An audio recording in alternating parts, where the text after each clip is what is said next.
The board will now come to order. Madam Clerk, please. Alderwoman. Sorry, didn't see who was presiding today.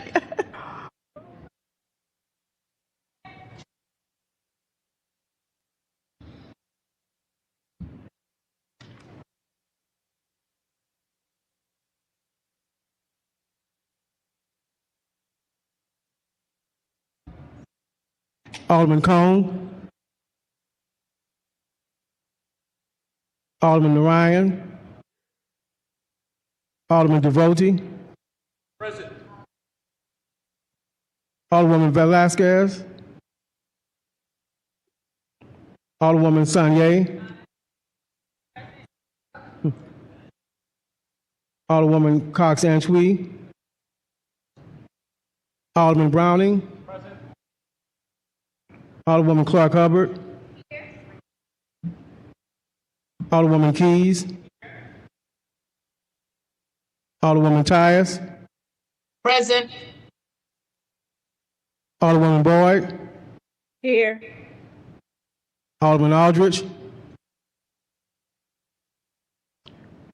Alderman Cone. Present. Oh, President Green. Sorry. Present. Alderman Cone. Present. Alderwoman Velasquez.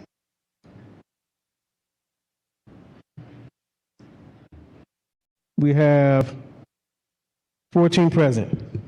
A quorum being present, we will dispense with line items 3 and 4. Any introduction of honored guests? Any introduction of honored guests? Alderwoman from the 11th. Good morning. Thank you, Madam President, members of the board. Today, my family is celebrating my daughter-in-law, Keandria. Today is her 26th birthday, so I'd like to say happy birthday. We love you. Any further announcement of guests? Seeing none, Alderwoman from the 10th, you're recognized on the approval of the minutes from Friday, July 10th, 2026. Thank you, Madam President, members of the board. I move that we approve the minutes from Friday, July 10th, 2026. It's been moved by the Alderwoman from the 10th, seconded by the Alderwoman from the 11th, that we approve the minutes for Friday, July 10th, 2026. Is there any discussion? Seeing none, all those in favor signify by saying aye. Aye. Opposed? Aye. Motion carries. Report of city officials. Report of city officials can be found on A, B, C, and D of the agenda and has been placed in the Google Drive for your review. Does anyone wish to take any bills or resolutions off of any of our informal calendars? Alderwoman from the 11th. Thank you again, Madam President. I'd like to move Board Bill 44 to the perfection consent calendar. Mr. Clerk, please move Board Bill 44 to the perfection consent calendar. Thank you. So noted. Thank you. Alderman from the 3rd.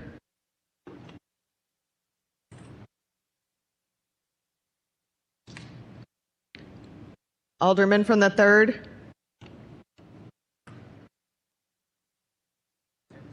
Would you like to move Board Bill 52 off of the informal calendar and 53?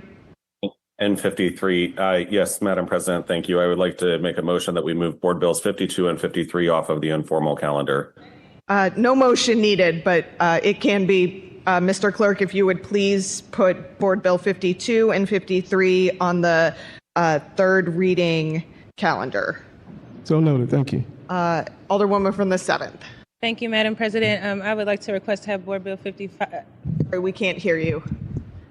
Hello. Thank you, Madam President. I would like to request to have Board Bill 55 taken off the informal calendar.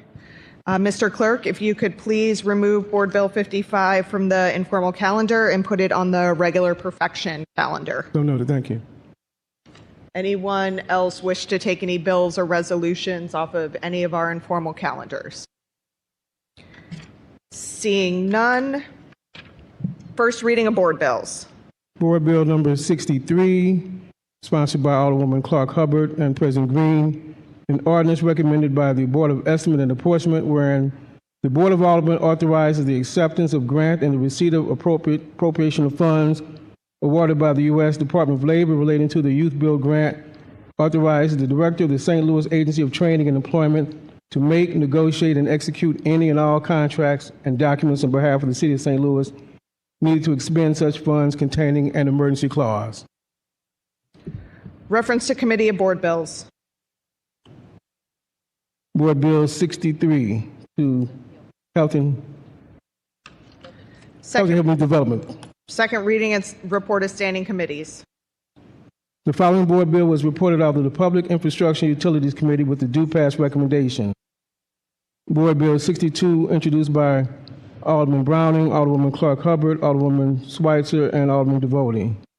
An ordinance recommended by the Board of Public Service authorizing the 2026 works and the 50/50 sidewalk program citywide, providing for the construction and reconstruction of gutters, streets, driveways, spot curves, sideways, sidewalks, alleys, traffic controls, beautification, tree planting, resurfacing, and related engineering adjustments listed herein, appropriating $6 million from the Street Improvement Fund, containing sections for a description of work, approval of plans and specifications, work and material guarantees, estimated costs from the city funds, and supplemental agreements and reversion authorizations, applicable state and federal wage requirements, equal opportunity provisions, and the mayor's executive order containing advertising and statutes and a public work emergency clause. This is the extent of the second reading report for standing committees.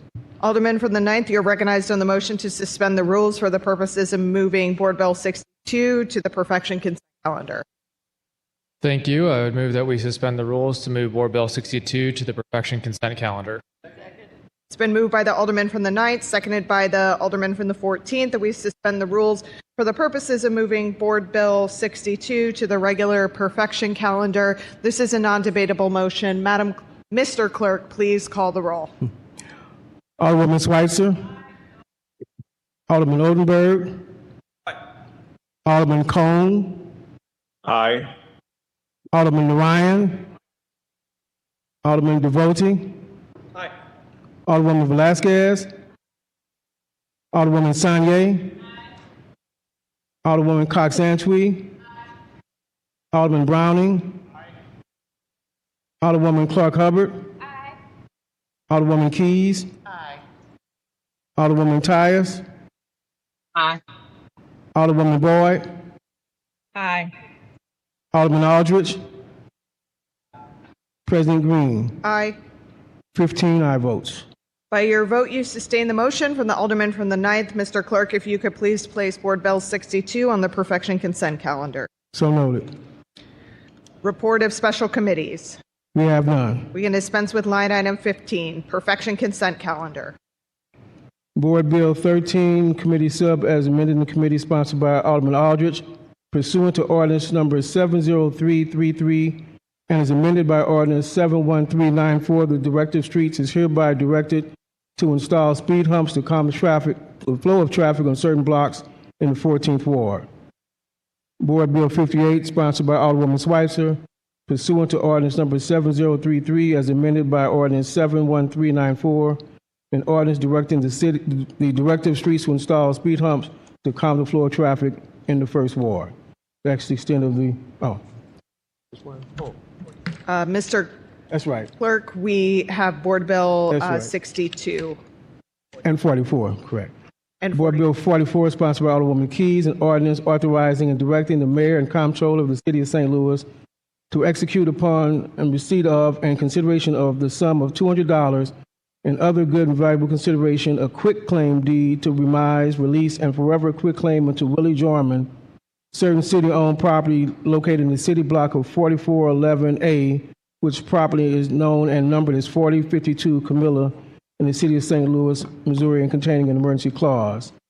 And Board Bill 62, introduced by Alderman Browning, Alderwoman Clark Hubbard, Alderwoman Schweitzer, and Alderman Devoti, an ordinance recommended by the Board of Public Service authorizing 2026 St. Louis Works and 50/50 Sidewalks Program, providing for construction and reconstruction of gutters, streets, driveways, spot curves, sidewalks, alleys, traffic controls, beautifications, tree planting, resurfacing, and related engineering adjustments listing herein, appropriating $6 million from the Street Improvement Fund containing sections for description of the work, approval, plans, specification, work, and material guarantees, estimated costs from city funds and supplemental agreements, and reversion authorization, applicable state and federal wage requirements, equal opportunity provisions, and the mayor's executive orders containing advertising statutes and the public work emergency.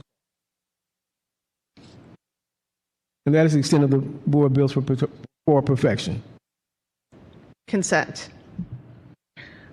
Alderwoman from the 10th, you are recognized on the motion to adopt the board bills for the perfection consent calendar. Thank you, Madam President. Members of the board, I move that we adopt the board bills for perfection consent calendar. It's been moved by the Alderwoman from the 10th, seconded by the Alderperson from the 1st, that we adopt the board bills for the perfection consent calendar. Is there any discussion? Alderman from the 14th. Thank you, Madam President, members of the board. I'd like to be added as a co-sponsor to Board Bill 62. Mr. Clerk, if you could please make note of that and also add me as a co-sponsor to 62. So noted. Any further discussion? Seeing none, it's been moved by the Alderwoman from the 10th, seconded by the Alderwoman from the 1st, that we adopt the board for the perfection consent calendar. All those in favor signify by saying aye. Opposed? Aye. Motion carries.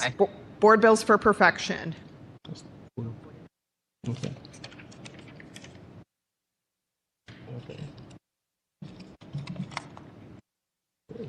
Okay.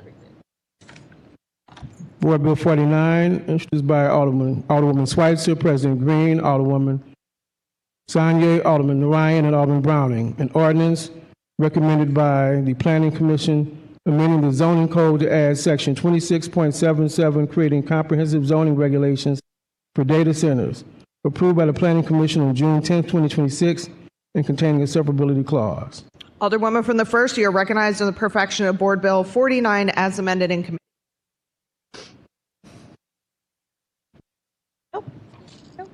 Thank you. Okay. Thank you, Madam President and members of the board. I move to perfect Board Bill 49 as amended in committee. It's been moved by the Alderwoman from the 1st, seconded by the Alderwoman from the 7th, that we perfect Board Bill 49 as amended in committee. Alderwoman, you may proceed. Thank you, Madam President and members of the board. The discussions around data center regulations have been in front of our city for some time now. In September, this board adopted Resolution 111, which affirmed the Mayor's Executive Order 92, which directed planning staff to work expeditiously to put in place proposed regulations for data centers. At this time, we have the body of work that has been created since that time in Board Bill 49 as amended in committee. This is a bill that represents an incredible amount of stakeholder engagement. Dozens, if not hundreds, of people have put in their feedback. There have been many hours of public comment, both in the HUD's committee meetings and in the Planning Commission. Many meetings of staff who have worked on this, myself. Many of you were involved in those as well with many of the stakeholders of these regulations. So just so we're all on the same page about what's in here, I wanted to go through the bill with you all here today. So as you'll read, we have information about this adding a chapter to the zoning code specifically for data centers, as they are a unique use that was deemed appropriate to have a separate chapter. Then you'll see all of the different definitions that have been made. Some of the definitions have changed based on the feedback from stakeholders. For example, how we define a renewable energy credit. Ameren provided that language so that we would be speaking the same language as them when talking about the type of renewable energy credits that are in front of us. Further in the bill, after we go through all of the different definitions, it goes into the use table. The use table shows where data centers of various sizes can be permitted conditionally. So you'll see that data centers from micro to standard to major all have at least one location, one zoning district that they can be permitted conditionally. There have been some folks who've called this regulation a ban, and I disagree with that, and I'll get more into that later. But in this use table, you can see that every size data center has at least one zoning district where it is permitted conditionally. So that is right on page 6 and 7 of the bill. As you continue through the bill, you'll see the application requirements for data centers. as they have to apply, whether they are a micro, standard, or major data center, there are different application requirements that they have. They vary pretty significantly between micro and standard and major, and there are additional differentiations between the standard and major category, which again reflect the difference of the impact that various sizes of data centers have on the community and what is required for their application. Some of these things are about their type of use that they'll have, their site plan, how they plan to fuel, their maximum power demand, what sort of agreement they have with their electric service provider of how much energy they use, so we can make sure that the category that they're applying for is actually what their maximum power demand is. And then in the standard and major category, you can see more information about flood risk, the environmental review, third-party noise mitigation or planning, the fire detection and suppression systems. It goes really into depth here about what information they have to provide. And that's important. You know, we know people in our community are concerned about this use and how it will affect them. And so getting the information on the front end is just incredibly important when we think about how this use will impact the people of the city of St. Louis, which is why the application is so detailed. Once it gets into a major data center, that's where you see the environmental impact report, if there's a community benefit offered, the financing, going over the economic report, the letter of attestation from the electricity provider regarding any impacts to ratepayers. I think there's a lot of concern in our community about how the increase of the energy that will need to be built to power this use throughout the region will affect our rates. I think there's already been a lot of conversation about that, but the major data centers certainly will have more impact on that than the other sizes, as their incredible power demand is there with that use. And then there's also, for the major data centers, requirements for public engagement. There is requirements for what they have to advertise for the public engagement, the type of meeting they have to have, the feedback they have to have, and all of that becomes public information as well.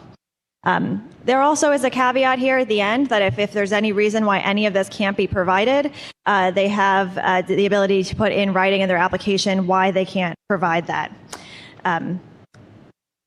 Going further into the site requirements, that's the next section. The site requirements are different depending on the category of data center, of course.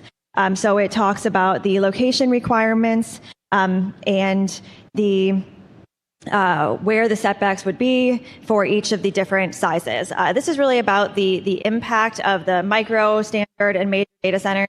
The impacts of each of those sizes are different depending on the power use and the size of the data center as to how much noise, how much heat, and how much emissions that the generators used for backups will have. So that's why those setbacks are just incredibly important for the vulnerable users and the different lines that we've drawn here. And then also a clarification that the data center may only be permitted if their location substantially aligns with the St. Louis land use plan or strategic land use plan. Then it goes more into the area standards. Something that I think is really important is in page 13, line 12, regarding how close data centers can be built to each other. Right now, there is any building within 300 feet can only have in that size, within 300 feet of an already existing data center, can only be up to 30% used for a data center. That's really important because of keeping the vibrancy of those districts and making sure that we don't end up with just data center after data center after data center, and that we are thinking about the net impact of combining all of those uses close to each other regarding noise, heat, and emissions as well. So that's really important to the bill. And then it also talks about that at least 50% of the ground floor needs to be retained for active uses, for street-facing ground floors. Then there is a section on noise and vibration controls. One of the things that is important here is that the noise levels will not exceed 5 dB, which is a measurement of noise above the baseline levels from the property line.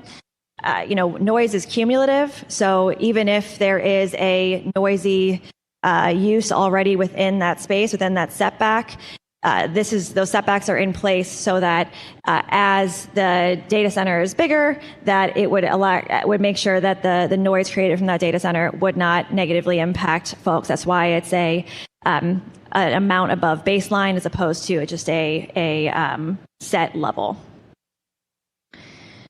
Then there's information about the building systems and equipment design and screening.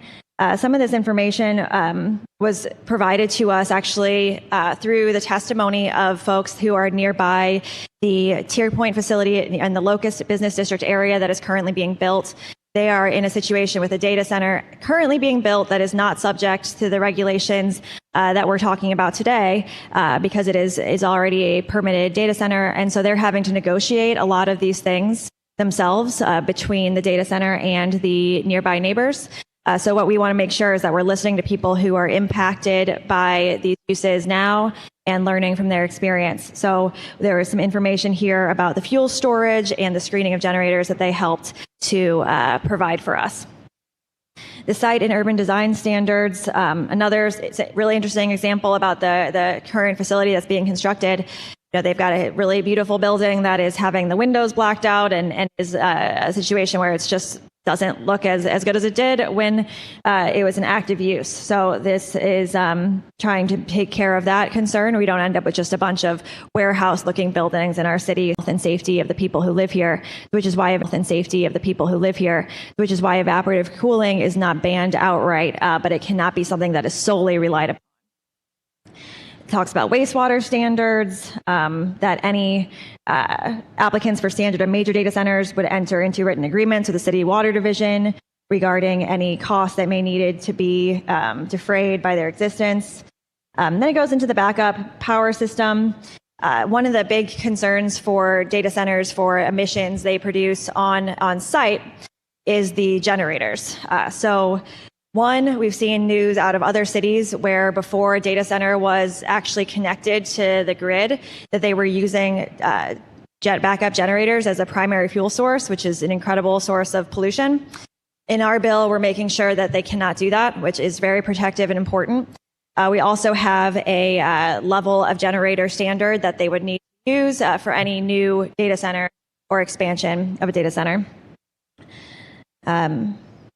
So there's a lot of information there about the type of backup generators. One of the things that we also discussed is when testing can occur. Backup generators do need to be tested regularly. So the more generators that a facility has, the more they're testing it, the more that affects our air quality. And so that the backup generators cannot be tested on days when the air quality index is above 50, which can be harmful to vulnerable groups. Then the next section is the environment, energy, and infrastructure standards regarding the LEED certification, the power usage effectiveness of the building, which basically means how much the building is able to use power effectively. So it's wasting as little as possible with a 1.35 or better. There is some information about what they have to be able to provide in terms from the electric service provider for being able to open. That outdoor lighting shall meet the standards of Dark Sky Initiative or other Bird City recommendations to reduce light pollution. And that the heat plumes created are adequately dispersed the property line to avoid adverse impacts on the health or well-being of the individual. Then the next section of the bill is when we get into the renewable energy requirements, which have been something that we've spent a lot of time on, more time than almost anything else since this bill left the Planning Commission. Part of that is because, unfortunately, our electric service provider was not able to provide feedback on the bill until after it left the Planning Commission.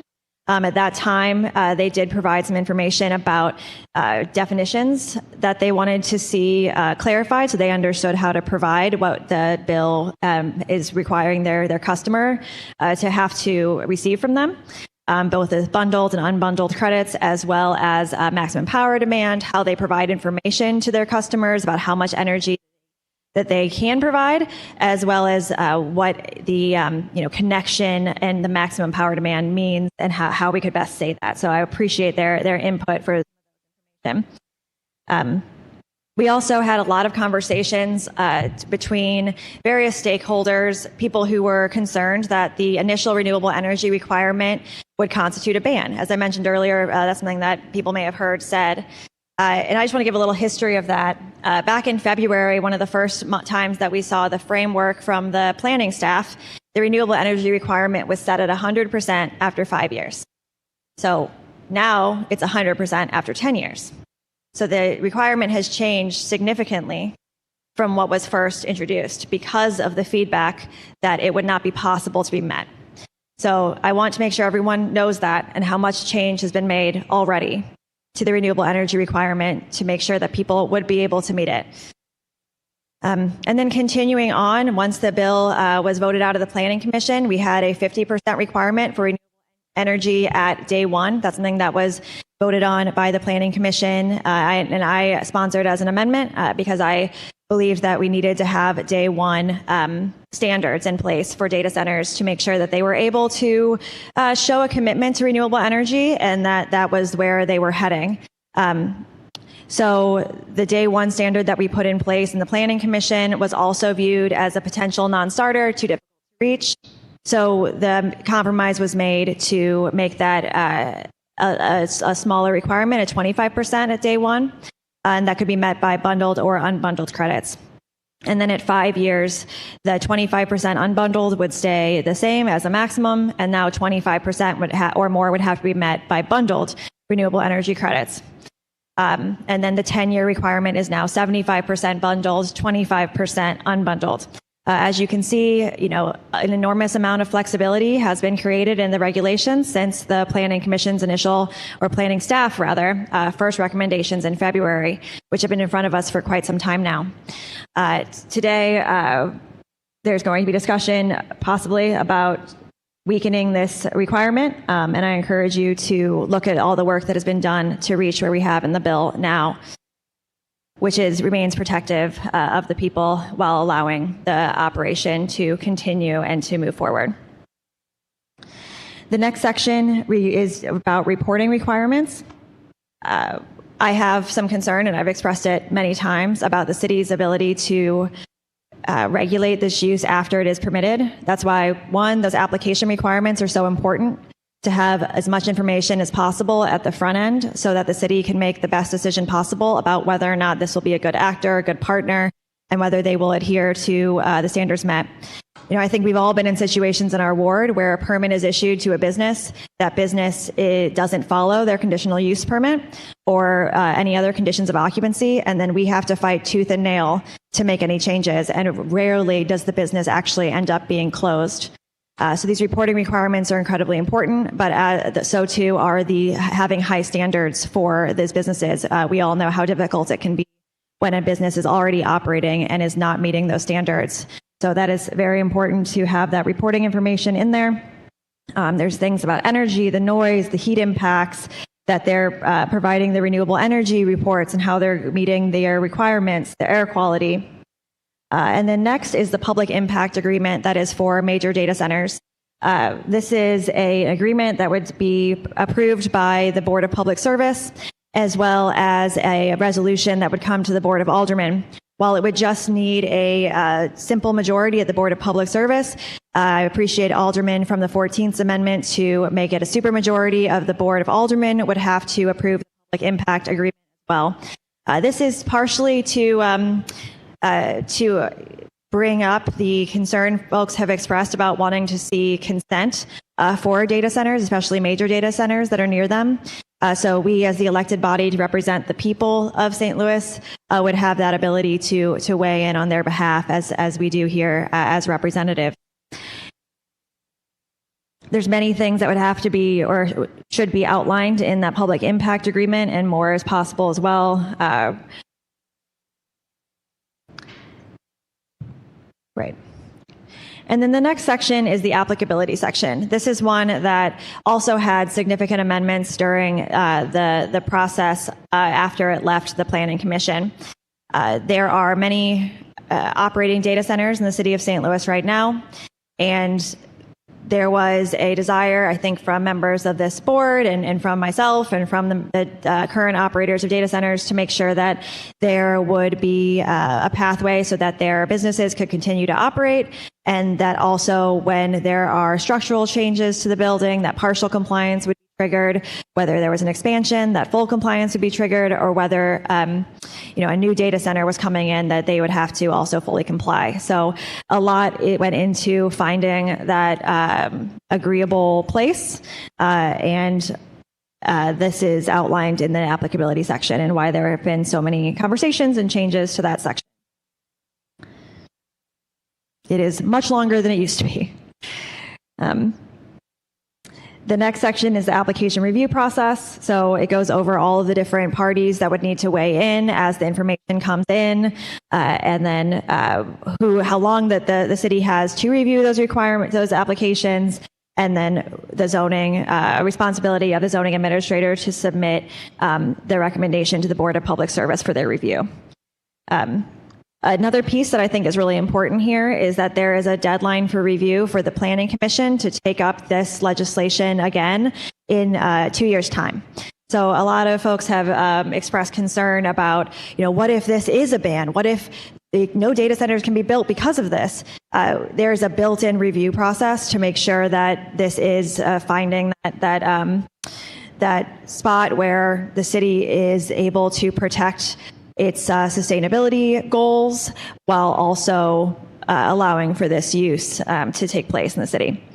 The next section is the severability clause, which means if any of this, that each section is severable from each other, so that if any part is determined to be unlawful or unconstitutional, it can be removed while the rest of the bill stays protected.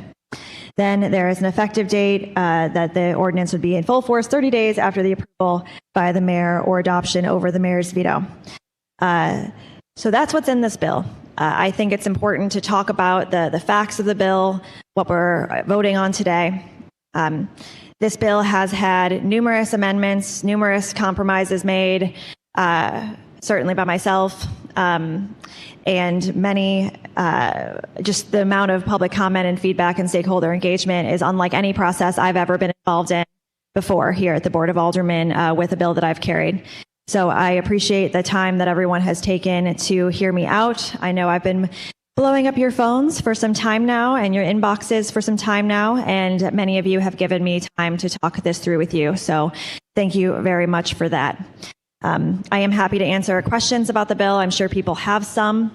I do have two what are considered non-substantive amendments that do some cleanup of the bill that I would like to bring forward now. Amendment number 1. This is a copy and paste error that I take full credit for, or responsibility for, rather. We introduced the data center impact monitoring bill at the same time, and so a line needs to be changed that clarifies this is the zoning bill, not the data center impact monitoring bill, as it clearly is based on everything else that's in the bill. So with that, I would move to adopt amendment number 1 to Board Bill 49 as amended in committee. It's been moved by the Alderwoman from the 1st, seconded by the Alderwoman from the 7th, that we adopt amendment number 1 to Board Bill 49 as amended in committee. Is there any discussion on amendment number 1?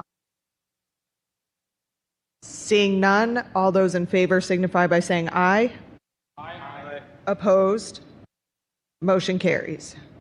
Thank you so much for that. Amendment number 2 is another non-substantive amendment. It's inserting the word, changing the word requiring to for. So it's basically that when certain structural changes are made, that there is just a word change needed to make it clearer to everyone what it is doing. This is something that doesn't change the what's in the bill or what the planning staff or what anyone really thinks that the bill is trying to do. It's just a word that makes it clearer. So with that, I would move to adopt amendment number 2 to Board Bill 49 as amended on the floor. It's been moved by the Alderwoman from the 1st, seconded by the Alderwoman from the 7th, that we adopt amendment number 2 to Board Bill 49 as amended in committee. Is there any discussion on amendment number 2? Seeing none, all those in favor signify by saying aye. Aye. Opposed? Aye. Motion carries. Thank you, Madam President. I appreciate you all entertaining that those two amendments. Those do not require the bill to go back through the Planning Commission, as they are non-substantive amendments. Any further amendments that are substantive do require this bill to go back to the Planning Commission. So that is something that I just want to make sure everyone knows today. We have been working on this for quite some time. Again, the resolution was put forward in September, and the resolution asked for requirements and regulations around everything that's in this bill now. So I appreciate the time you all have taken to review, and I look forward to the discussion on the floor today. Thank you. Any further discussion? Any further discussion? Alderwoman from the 8th. Thank you, Madam President, members of the board. First, I would like to begin by thanking the Alderwoman from the 1st, and I know the many folks in this room that have been working very hard on bringing this board bill today to discuss data center regulation. I first want to express that I think regulating data centers is something that is incredibly important for this city to do. One, not only to address, I know many of the concerns that we've heard from members in our community and our residents regarding the fact that there are no current strict guidelines for how this use and these facilities can act within our city, but also too, because I think it's really important for us to make sure that we're setting a strong standard. One thing that I've been working on in preparation for discussing this board bill with everyone in this room today is really taking stock of just how substantial and detailed this board bill that we have in front of us is. And one thing that I've learned is I know that the city of St. Louis is really leading in this conversation regarding how we're regulating data centers within our nation. And I think that's something that's really incredible. I think that's something that as an alderman, I am proud of. And I think even more importantly, that's why it's really important for us to make sure we get these regulations right. Because if we are going to set the standard, I think it's important that we make sure we are very clear about the guidelines that we're calling out to the industry, and also very clear about what we do and don't want to see when it comes to how this use acts within our city. And so for me, I am really looking forward to hopefully making sure we can put these regulations in place. But what I would like to do, more importantly than that, is make sure that they're right and that they are answering all of the questions that we know our community has. And so with that, and I know I've had many discussions with you in this room, I do think these regulations go really, really far in addressing the vast majority of concerns as the Alderwoman for the 1st just shared and outlined. But there are a couple of things I think that we can do to just make them a bit better and a bit more clear. So with that, I would first like to ask if we can adopt amendment number 4 to board 49. It's been moved by the Alderwoman from the 8th, seconded by the Alderwoman from the 9th, not the second. Couldn't tell which one of you said that. Alderman from the 2nd, that we adopt amendment number 3 to Board Bill 49 as amended on the floor. Started with 4. Sorry, I can't hear you. I said amendment 4. 4, okay. Amendment number 4, then you may proceed. Thank you, Madam President. In line with what I just described, the intent of amendment number 4 is just to add specific detail to the section that the Alderwoman was speaking about when it comes to how regulations are implemented for certain strict zoning districts. So again, this bill is establishing very clear tiers for the size of data centers, but it's also establishing how there are certain strict guidelines for zoning districts within the bill. Amendment number 4 is describing a percent cap that's specific to the I, H, I, and L districts. Many of those districts are actually in the 8th Ward, the highly industrial and high dense zones. And I think it's just really important that we add some clarity to if that cap is going to be described, how it works. And just to be clear about why I wanted to bring this amendment forward, I think it's really important that, again, we set strict guidelines for if we're going to have data centers where they can be. But even more than that, I also think it would be really great to have tools to make sure that if we are going to allow this use, we can make sure it provides the best and most beneficial active impact to the community. So what this amendment allows us to do is allow a mechanism to address that and make sure that we can actually detail community benefits when it comes to how this cap is implemented. And it allows us to have a mechanism to negotiate for more active use, more community benefits within those strict zoning areas if the bill is described. Again, I know it's very narrow, focus on the HI and L districts. I know all of us don't have those zoning districts within our ward, but what I think is most important is that for those of us that do, we have the most tools in the toolbox to be able to implement everything we can do to make sure these things are implemented well. So with that, I'll be happy to take any questions on the amendment. Any further discussion? Alderwoman from the 6th. Thank you, Madam President. I'd like to inquire of the Alderwoman from the 8th. The Alderwoman from the 8th yields to questioning from the Alderwoman from the 6th. Yes, I will. Alderwoman, you may proceed. Thank you, Madam President.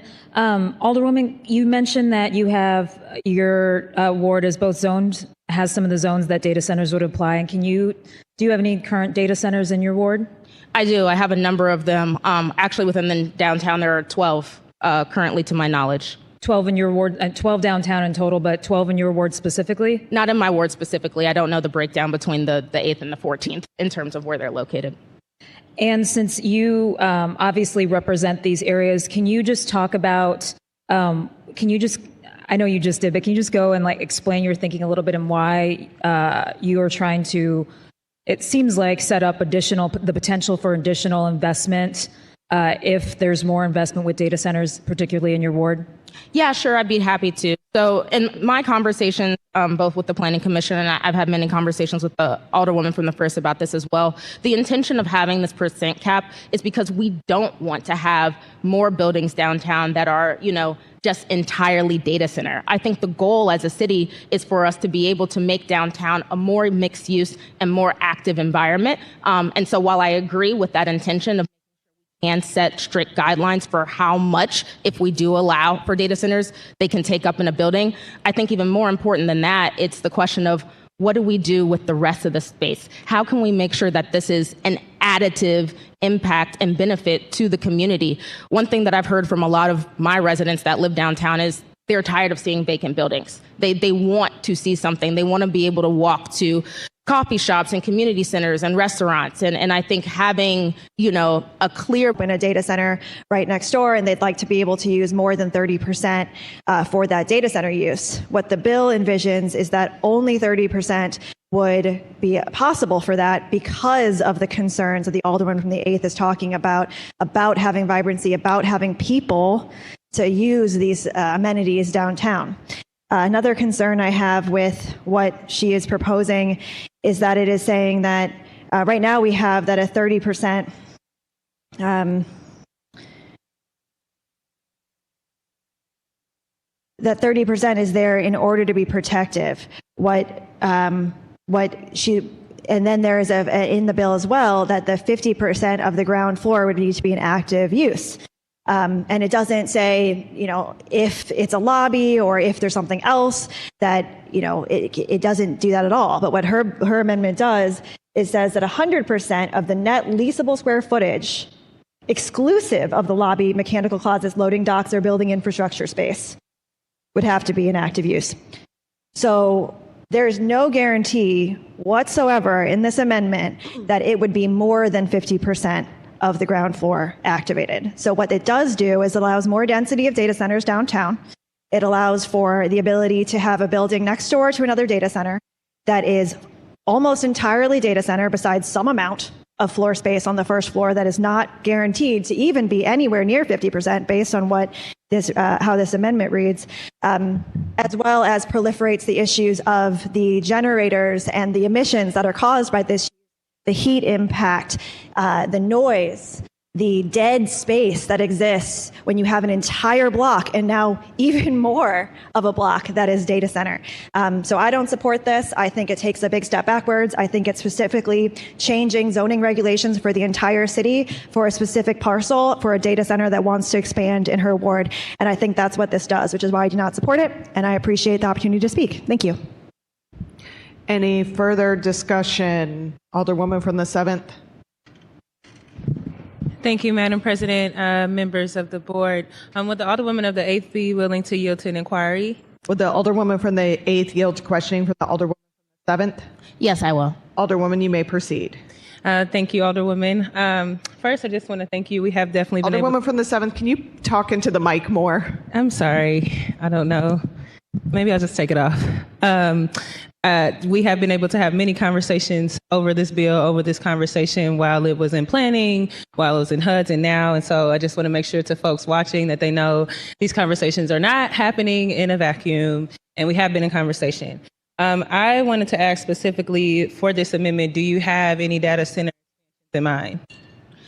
For this amendment, no, I don't have any expansions in mind, which is why I wrote it generally. But as the Alderman from the 1st said, there are data centers downtown that would like to expand. But again, this amendment is trying to put forward more general guidelines, not related to anything specific. Are you concerned about some of the things that she uplifted and concerns that I share in terms of, something that we discussed in the Planning Commission was knowing, obviously, that downtown is poised for space for data centers. I think if you watch the hearings, you watch the meetings, you see that there's interest there. But something that we talked about quite a bit was how do you balance that with not, with encouraging people and having, activity that comes along with people. And I have not heard from residents that they want to live near data centers. Especially across the street from one or near one. I also haven't heard necessarily from business operators that they want to necessarily operate a business in that facility. So I'm just curious about, if this amendment passes and is successful in being adopted today, how do you think it has the potential to impact just activity? In my mind, I think having activity downtown is essential. We did the Rams bill to invest in it. We've done convention center. We've done a lot of things, a lot of investments there. And I'm just concerned about how this type of, to me, this amendment opens up the door to a concentration of data centers, which is something that we were trying to be very mindful of. And I think that could have a negative impact on some of the business activity that I hope takes place downtown. Yeah, so what I would say to that is your concern is my concern, and that's exactly why I'm putting this amendment forward, because what I don't want to do is create facilities where we have 30% data center and a void of the rest of the buildings in downtown, knowing that this bill is going to incentivize data centers to move forward downtown. So first and foremost, that is why I am putting this amendment forward, because I want to allow a mechanism to try to negotiate the activation. What I will also say, and maybe you asked about addressing the Alderwoman from the 1st concerns, in the language and the way the bill is written, it says we need to make available for lease active uses such as office, retail, or institutional uses, and 100% of the net leasable ground floor space. Just so everyone is clear, 100% net is actually a higher threshold than 50% gross because it eliminates the non-available leasable space and asks the facility to lease the rest of the remaining space. So it's actually raising the threshold and asking for a higher threshold if they do want to exceed the 30%. So I just want to be clear on that term and what it means. And then 2, again, to your point, I think a lot of folks downtown, if you tell them there is a building next door that's 30% data center and completely empty, they won't want to move there. I agree with that.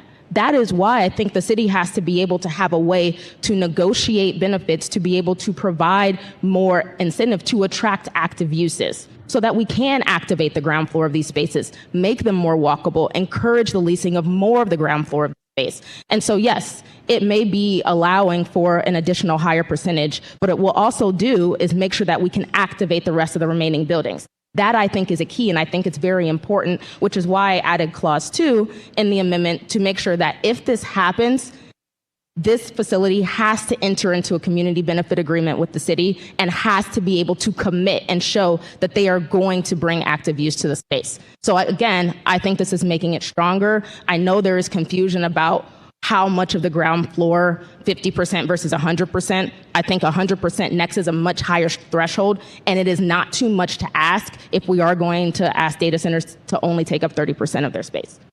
Thank you. I think the 100% net requirement is important clarity. I think a lot of this is new language that I know I just really started tapping into with the Planning Commission. That kind of yields my questions. I hope that clarity that is put on record certainly helps, because I'm sure we'll get questions about this later just because of the nuance.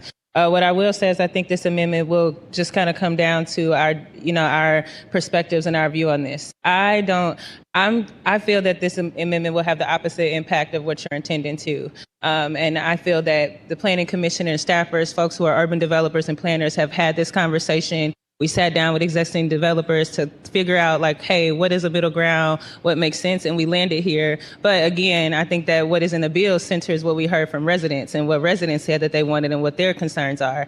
I think this amendment is a little bit more aimed, towards just kind of other activity and business activity and making sure that parcels are fully activated, which is, not necessarily a wrong intent, but I think that's just the difference. The difference of perspectives here. And so for me, I will be a no on this amendment. I am concerned that it will have the opposite of the impact there. I do want to make sure that we keep a downtown that, thrives. And I think people are the best asset of the city and are the ones going to bring the thriving. But I also just wanted to make sure that that inquiry was on the floor so that residents can have a full picture understanding of what is actually being proposed here from the proposer themselves. Thank you. Alderman from the 14th. Thank you, Madam President, members of the board. Will the Alderwoman from the 8th yield for questions? Yes, I will.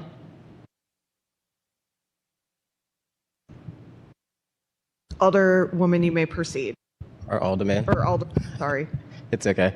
Thank you, Alderwoman, for taking my questions. First, I want to go on record and say I do support this amendment. I know the areas that you're inquiring about mainly is in the 8th and 14th Ward, and I know there was a mention from the Alderwoman from the first of a data center I want to expand. It's actually in the 14th, not in the 8th, but just want to be clear as we're talking about this on the record. Could you kind of explain, I know we're talking about a lot of like activation and how this would seem to take away the activation of downtown.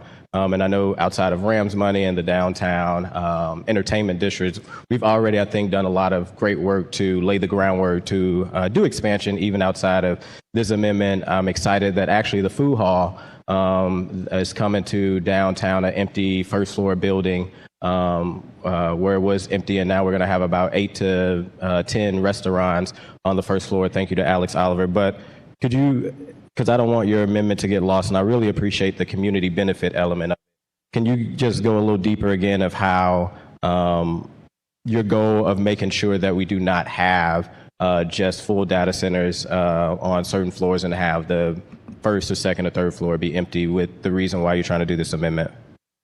Yeah, sure. And again, I appreciate you highlighting kind of all of the efforts that we've been putting in place and talking about on this floor to bring activity to downtown. Again, I know you and I have been working very hard on that, and that is part of why it's really important for us to make that clear for residents that that work takes effort, that work takes strategy, because right now in downtown, we do have too much vacant office space and too much vacant ground floor space.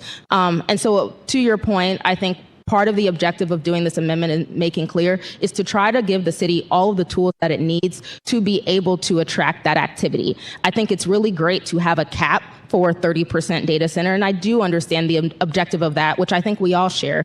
We don't want to see full use data centers just concentrating and spreading all over downtown.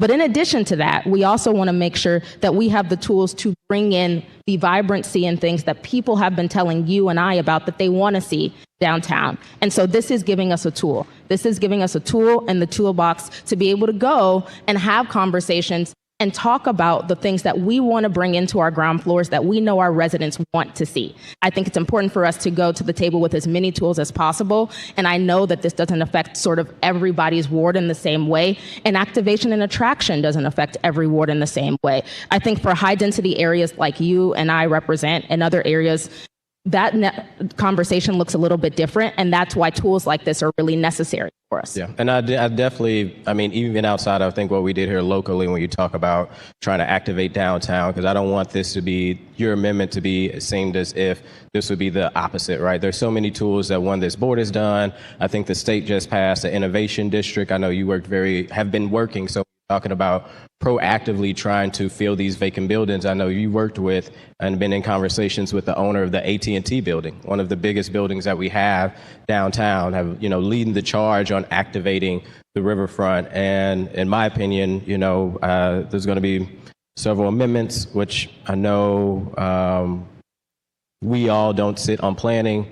A lot of folks didn't have months and months conversation, maybe like the Alderwoman from the 7th and the 1st, and I appreciate all their hard work on it. But I do believe what you're trying to get at will kind of help the empty spaces that me and you deal with on a regular basis when we're out talking to our residents, when we're talking to our businesses. So I support your amendment, and I would ask my colleagues also to support your amendment moving forward.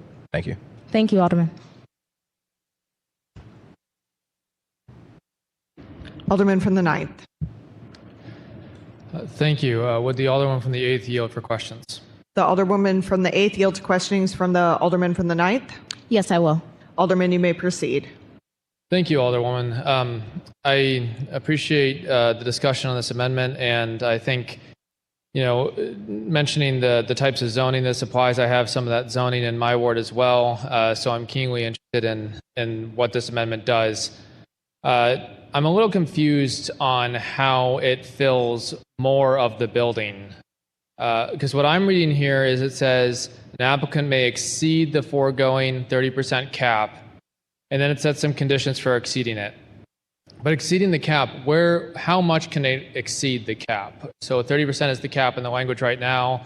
This would allow it to exceed that. Where would the ceiling be on the going over that cap?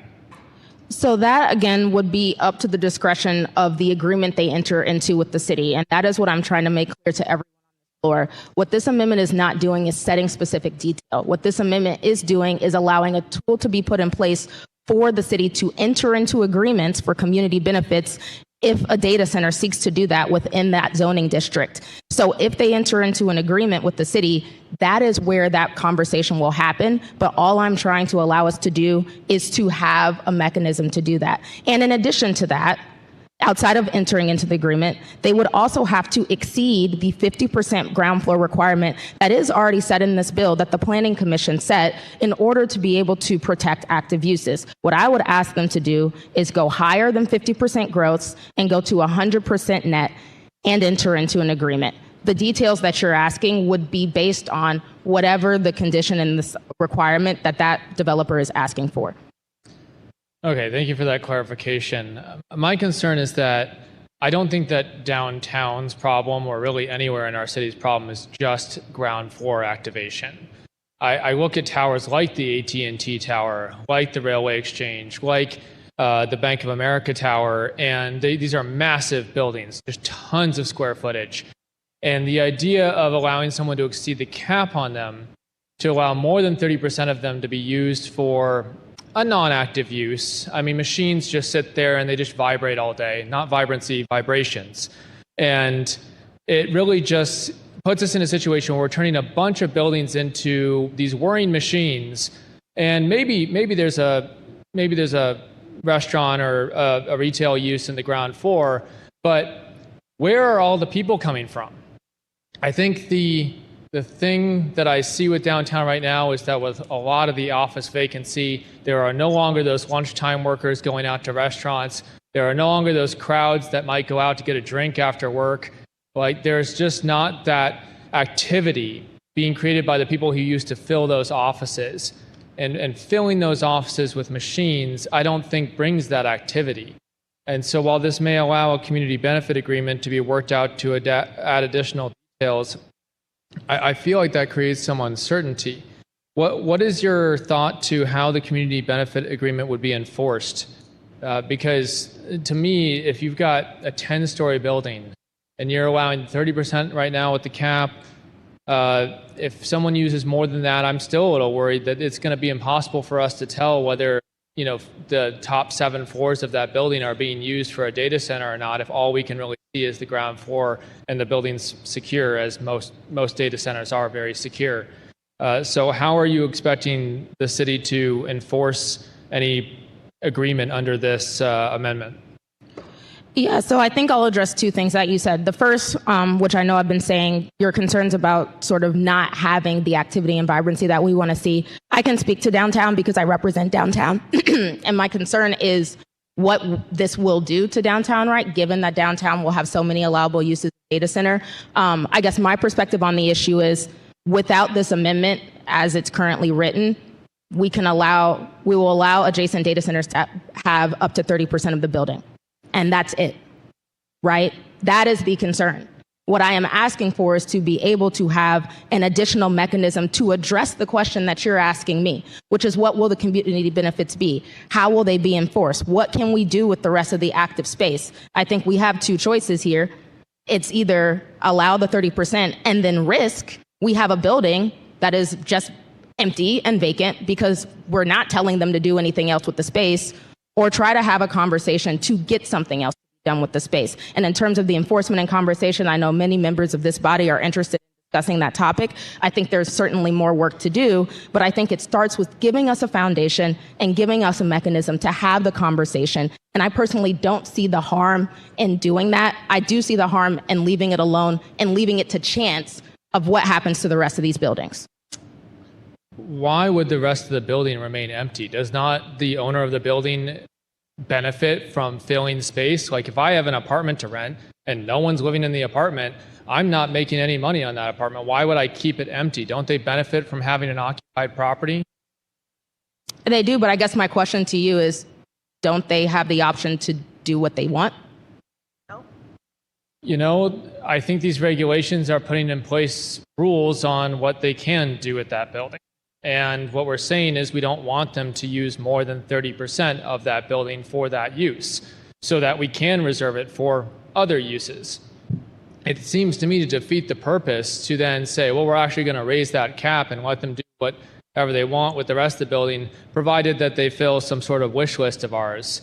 I think we're starting to betray the idea of zoning, and that what we're trying to do here is encourage active uses of the building. And while we understand that data centers exist downtown already and that they may have some benefit in small configurations, what we're really trying to avoid is having hulking massive buildings full of machines that contribute nothing to their environment around them, but do make money for some oligarch 1,000 miles away.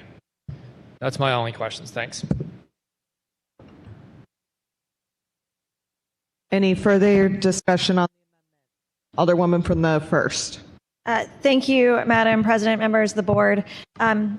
Just some further conversation about this. One of the things that we got feedback on again and again from stakeholders is consistency throughout the regulations.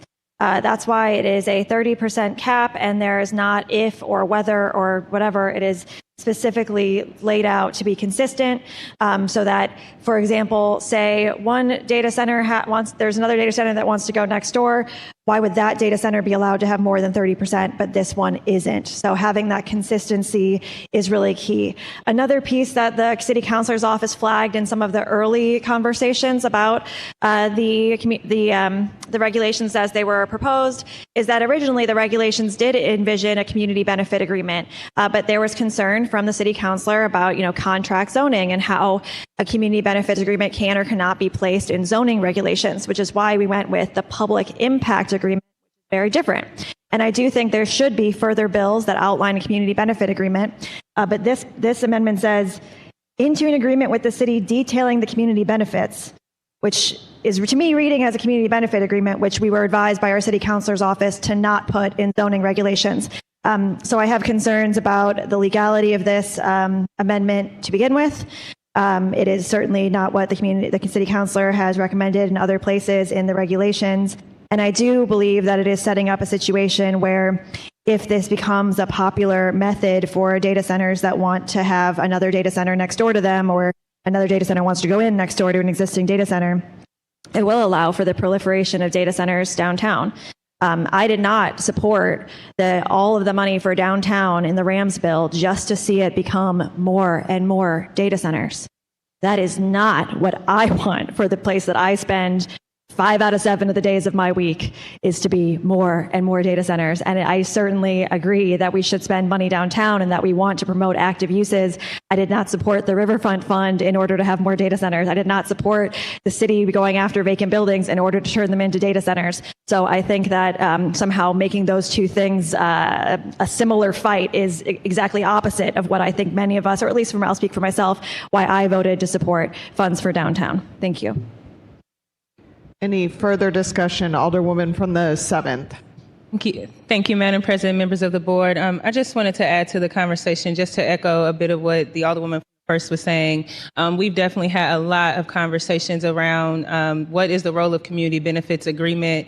And, some of those went really well. And I think we are on the right path forward with the public impact agreement. But I also want to just, highlight that those community benefits agreement, because we don't have any legislation right now, public impact agreement, whatever we call it, has to be negotiated on a case-by-case basis, which means right now you don't know what that community benefits agreement could be. You don't know what the standards of guarantee are. The city could decide that we think a suitable community benefits agreement is a community benefit that the community has not agreed to.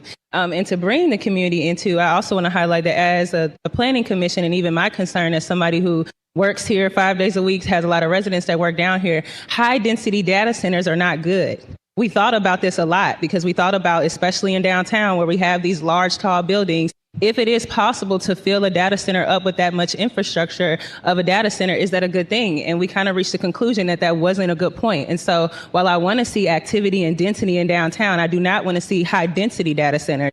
And I'm very concerned, again, what's interesting about downtown as opposed to the other land regulations where data centers can go in the legislation we're discussing, is that there are people surrounding these parcels. And so if you start stacking up all of these uses and putting all these things in individual businesses, and then you're able to do it in this building and do it in this building and do it in this building, but you have people around it, that's not the best impact. And I will also ground us that, again, I know it was mentioned that necessarily we don't, I don't necessarily represent downtown, but have definitely had to explain to my residents why funds go downtown and not necessarily to the 7th Ward, as I just did with the RAM settlement bill. And there's also amendments here on medical schools from people who don't have medical schools necessarily in their wards. I think that's a good thing because we all drive through our city. We all live here. We're all city leaders. I think in a lot of ways, boundaries are arbitrary, but I just want to highlight that the reason why I'm not sure about this amendment, that I don't think is good, is I think it's harmful, is that it allows for high density data centers to go into buildings. And people have said over and over again that they don't want that and they're concerned about that. And the professionals who serve on the Planning Commission are also concerned about that. And that is why we have sat down with those who operate data centers and those who are interested in operating to find this middle line.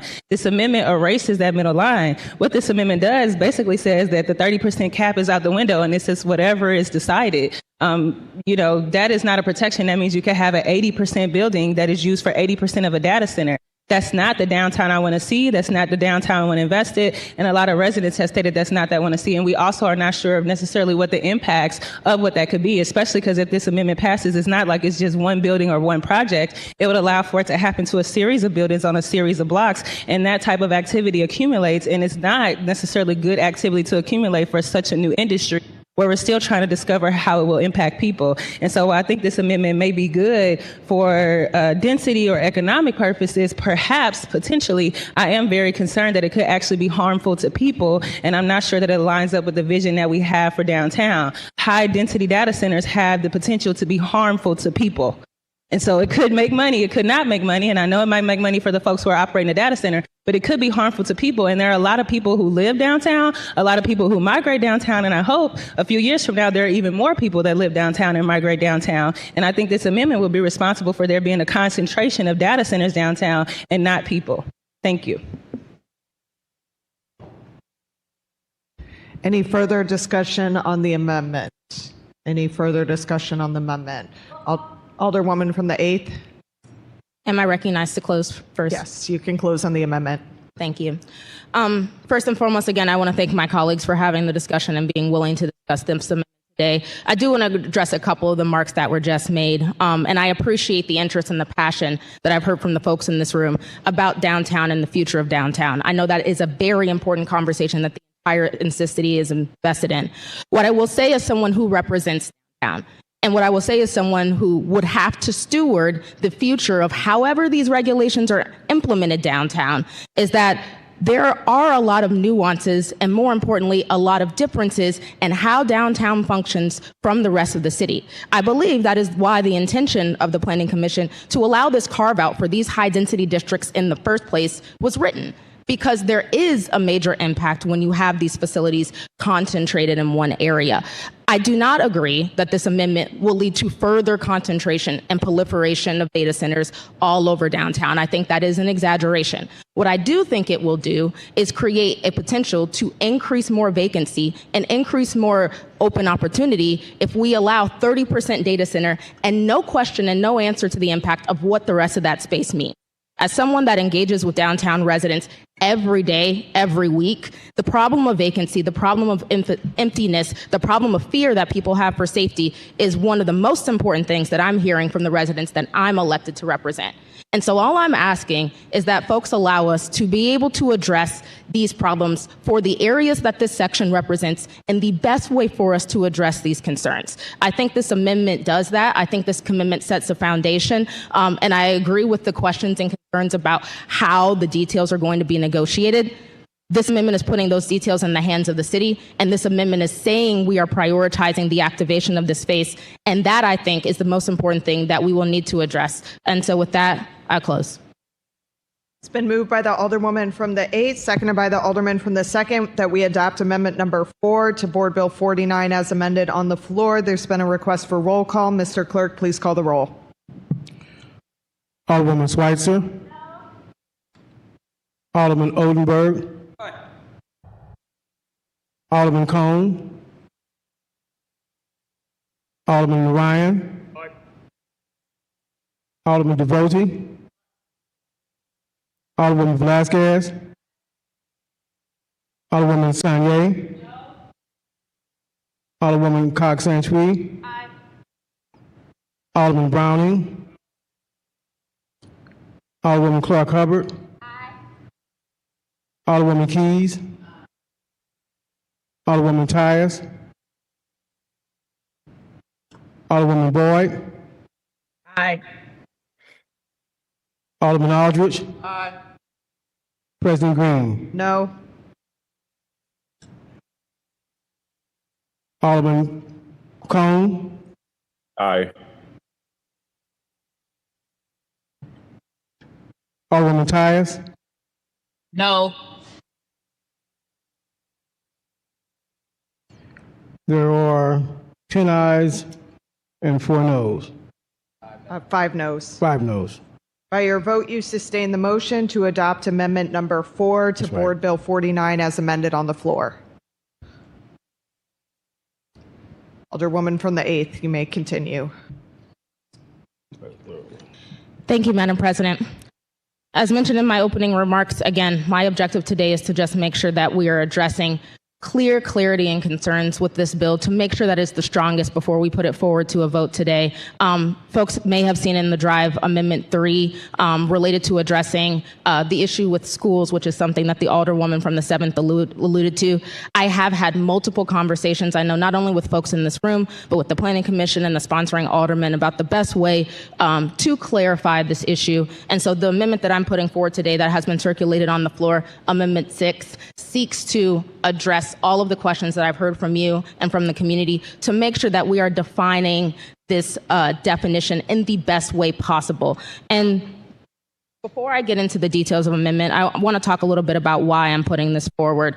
I think when we talk about data centers, a lot of the conversation that we've been having is in the abstract about the building for data and the use locations about what it means. But we haven't actually had enough discussion about what specific types of data there are and what they mean and how our community uses them. One of the data uses that I'm really interested in and concerned about is medical and health data. A lot of folks in this room are not aware of this, but I have a severe medical issue. And one thing that I am really, that I don't discuss typically with people, but one thing that I am really happy and proud of is that I have rules and regulations to protect my health data and data privacy. And a lot of people I know are like me, and they really care about how their health data is used. And the protections that exist for that health data are actually very strong and often set by the federal government.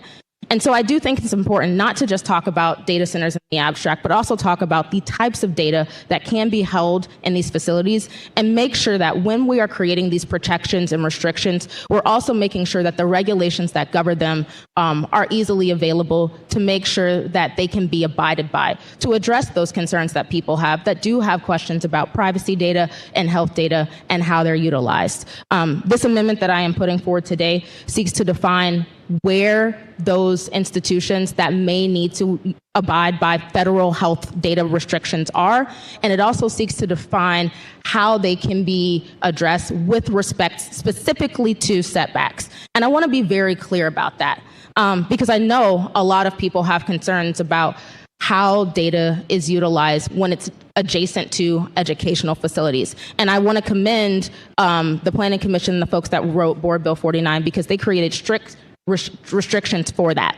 And so in the bill, there are restrictions for where data centers can be that are regulated by something called setbacks. And those setbacks are tiered based on how the data center is set up and what type of data center it is.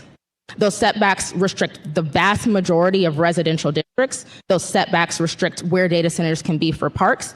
And those setbacks also restricts where data centers can be in adjacency to schools. And I think it's very important that we keep those setbacks intact. And so my amendment does that. However, my amendment also clarifies what we mean by the word schools. And I think that is really important. And so this Amendment 6 does two things. It defines institutional campuses and the types of schools that may have a need for medically protected data. And it says three things: that a data center that supports the principal use of those institutions may be located without regards to those setbacks only if the data center serves that institution only. The data center is a micro standard, so not a major data center, and the data center continues to fully protect all parcels outside of that campus. I think that clarification is going to be very important to make sure that those facilities are able to protect the data and abide by the federal guidelines that they're required to, specifically for the use of health or medical facilities. And it also makes sure that we keep in place the institutional protections that are needed for the original intention of that bill. Again, I know that this amendment is a change from the Amendment 3, which is the amendment that I initially put in the drive and put forward for all of you, but this is my attempt to address the concerns that I've heard from the folks in the room and from the community and make very, very clear what the intention of this section is and how we can still keep in place the original intent of those setback provisions. So with that, I'm happy to take any questions.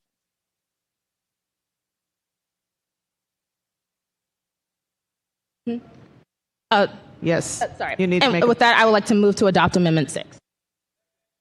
It's been moved by the Alderwoman from the 8th, seconded by the Alderman from the 14th, that we adopt Amendment number 6. Is there any discussion on Amendment number 6? Alderman from the 9th. Thank you. Would the Alderman from the 8th yield for questions? The Alderwoman from the 8th yields questioning from the Alderman from the 9th. Yes. Alderman, you may proceed.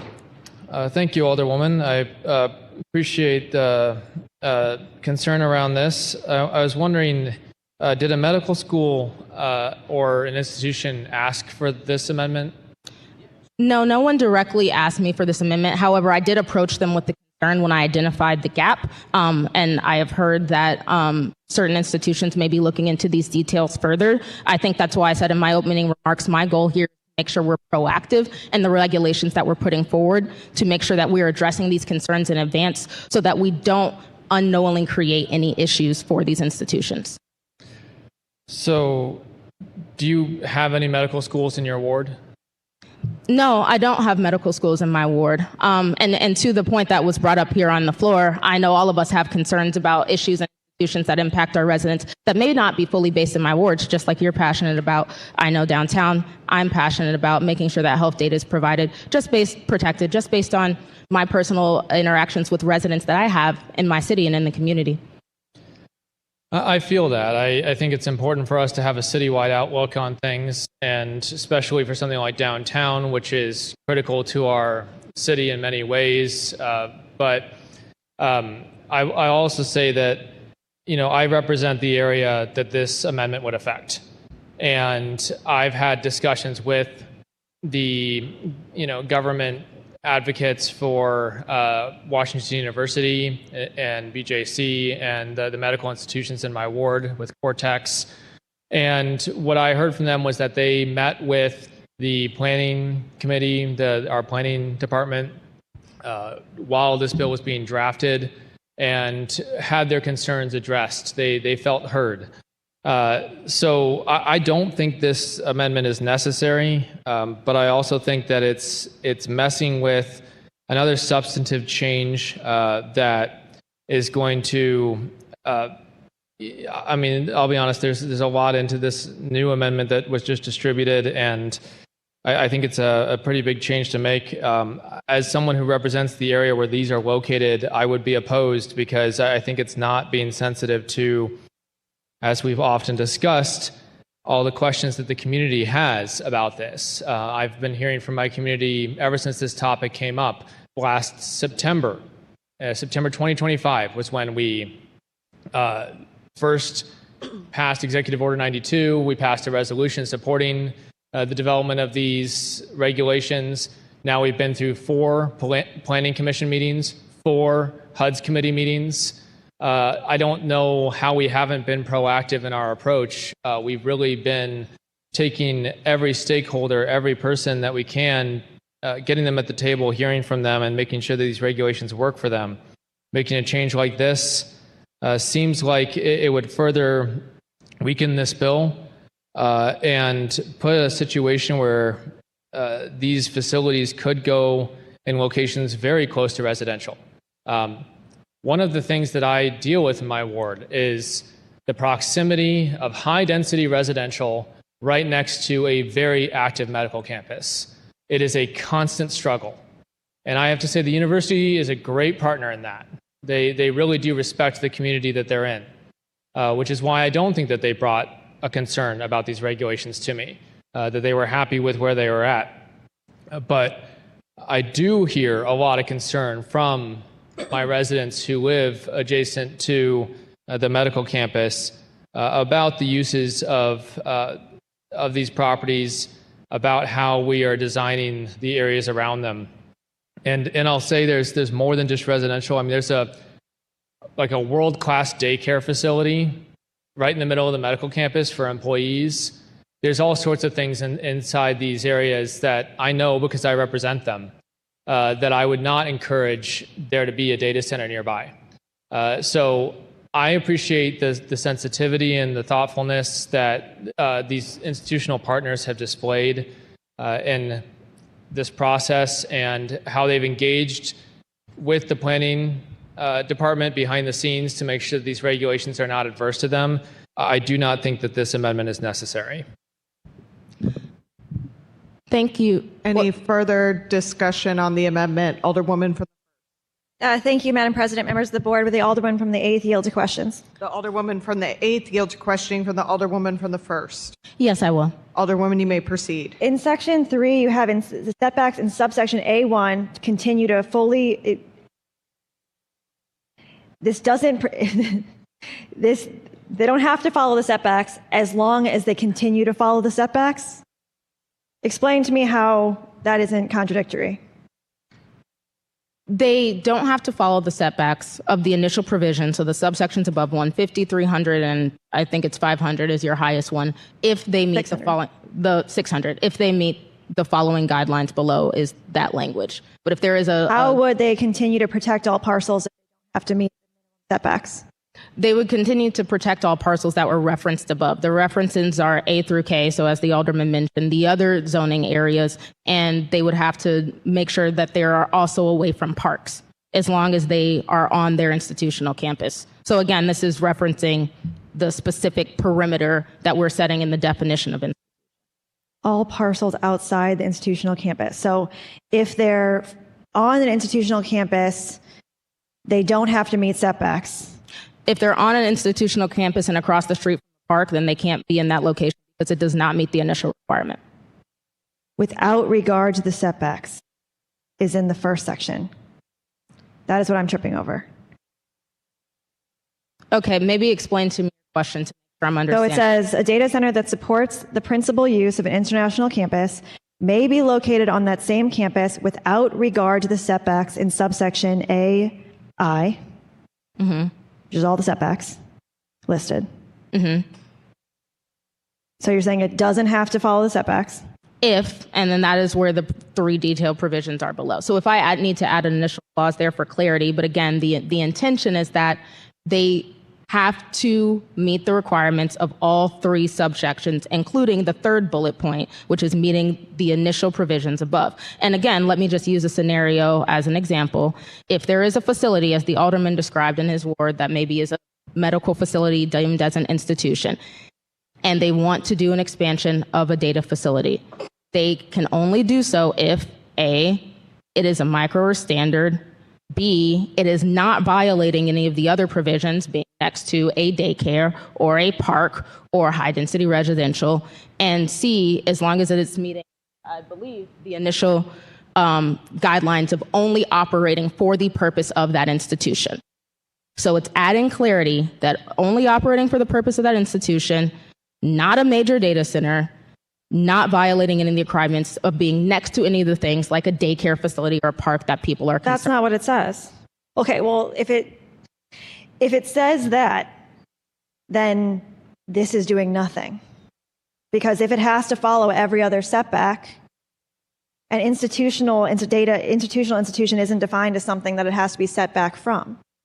Well, that is why I'm defining institution in the first portion of the amendment. But let me just address a couple of things as you have time to review it, Alderwoman. What again, the intention of this is adding clarity for the institutional facilities that may have to protect certain types of data. The reason that I'm doing this is the Alderman mentioned he represents an area where there is a major institution. There are other guidelines that institution has protections from, so that may be why they may raise no concerns to that Alderman. There are other institutional facilities in our city, right? And I think it's really important that we are very clear about how those facilities need to interact with these guidelines and with regulations. Again, I know that there are different types of facilities and they may have other flexibility, but what I want to be clear about is what we intend to mean by these setbacks and what we are actually trying to accomplish. I think what we're trying to accomplish are making sure that data centers can't pop up right next to residential buildings. That's not what this does. We're making sure that data centers can't be right across from parks. And I think that's really important. But it's also saying that within the boundaries of those campuses, we do have flexibility for them to meet the requirements. So I disagree with you. That's not what this. I mean, your last one says, so it's saying that they be located on the same campus without regard to the setbacks. Without regard. So you're saying it could be on a campus across the street from a school and it wouldn't matter. That's what your amendment says, Alderwoman. That's what it says. That's right there. Then the third thing says that it has to continue to fully protect all parcels outside of the institutional campus. So it does or does not have to adhere to the setback. I don't think this makes sense as written at all. And then it also is basically saying that they can operate without regard to the setbacks, which is very concerning for anyone located in any of those residential parcels. It is very concerning for other schools that might exist. And then it's a confusing amendment in general because then it says that they have to continue to fully protect all parcels outside of the institutional campus, and fully protect isn't defined. What do you mean by fully protect? Do you mean meet the setbacks? Because if you mean that, that's not what you're saying in the first section here. Okay, again, Alderwoman, I think addressing your first point is the intention of the third bullet point, which is that they cannot be next to residential A through K, right, or however it's defined. But what I would say to you is if there is a language change that you would like to put forward, again, I'm asking the board to adopt this amendment. If there is a change or specific wording that will address the concerns that you're making, I am happy to include that in order to make that definition clear. Yeah, but again, the current setbacks address the concerns that I have, and this undoes those. And then doesn't define what fully protect means at all. Okay, well, I would disagree with your interpretation. I'm happy to, again, take any recommendations for language change. Yeah, I think you should not do this. That is my language change. That's my recommendation. Okay, thank you. So I think, that's a concern in and of itself. I don't know what an institutional campus means in terms of, common ownership. Are we just going to have... Who's going to decide what's an institutional campus and what isn't? It's a very confusing definition. I've never heard that defined before. We've not discussed this definition before. This would have to go back through Planning Commission, so there's that if people decide to vote on this. But, again, your amendment here is contradicting itself as well as creating harm to vulnerable uses nearby. That's all my questions. And I do believe that when you brought up some of these concerns to the planning staff, they did send you a map that shows all of the locations that are possible while meeting these setbacks, while meeting the concerns of the community, while addressing other concerns about how these data centers will impact these vulnerable users. So I don't know why this is coming forward, because there are so many places that already have been considered and already could be used for micro and standard data centers that would not need to cause harm to our schools, to our residential parcels. And so I don't understand the point. Yeah, well, that's actually a I great was done question. asking questions, so you don't have to answer. You can answer when you close. Thank you. Okay, well, thank.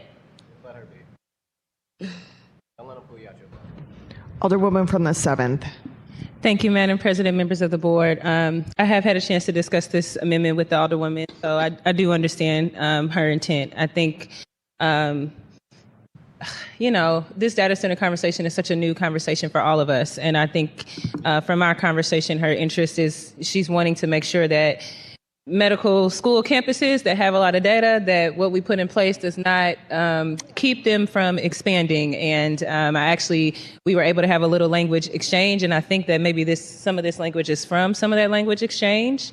What I would offer, I do share some of the sentiments. I share the sentiments of Alderwoman of the First Ward. Is I think maybe some of this wording, and I would offer, if you wanted to wait to bring the amendment, I could work with you. I'm sure the next one will be some conversation. Not that I support the amendment, but to clean up the language, because I do have concerns. I have SLU's Medical Campus is in the 7th Ward. The 7th Ward is very dense. We have a lot of concentration. And in the Planning Commission process, we did talk a lot about what that looks like, and I referenced my ward. If you think of where the Gate District is in comparison to where SLU's Medical School Campus is, I do have daycares, I do have parks.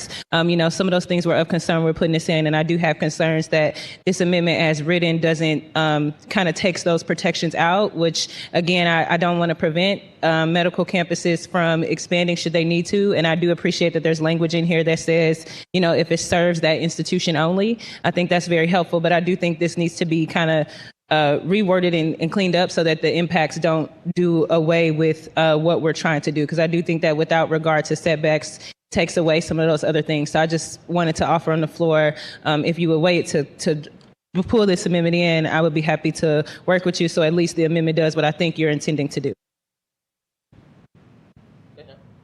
Alderwoman from the 8th. Thank you, Madam President. And thank you, Alderwoman Saunier, for that feedback. As I expressed, I am happy to language changes or things that I think add clarity to the amendment. And so I'd be willing to hold the amendment to work with the Alderwoman for the 7th if we would like to proceed with other discussion on this bill. You will need to withdraw your amendment and withdraw your second. I withdraw my amendment. Okay. Alderman from the 2nd.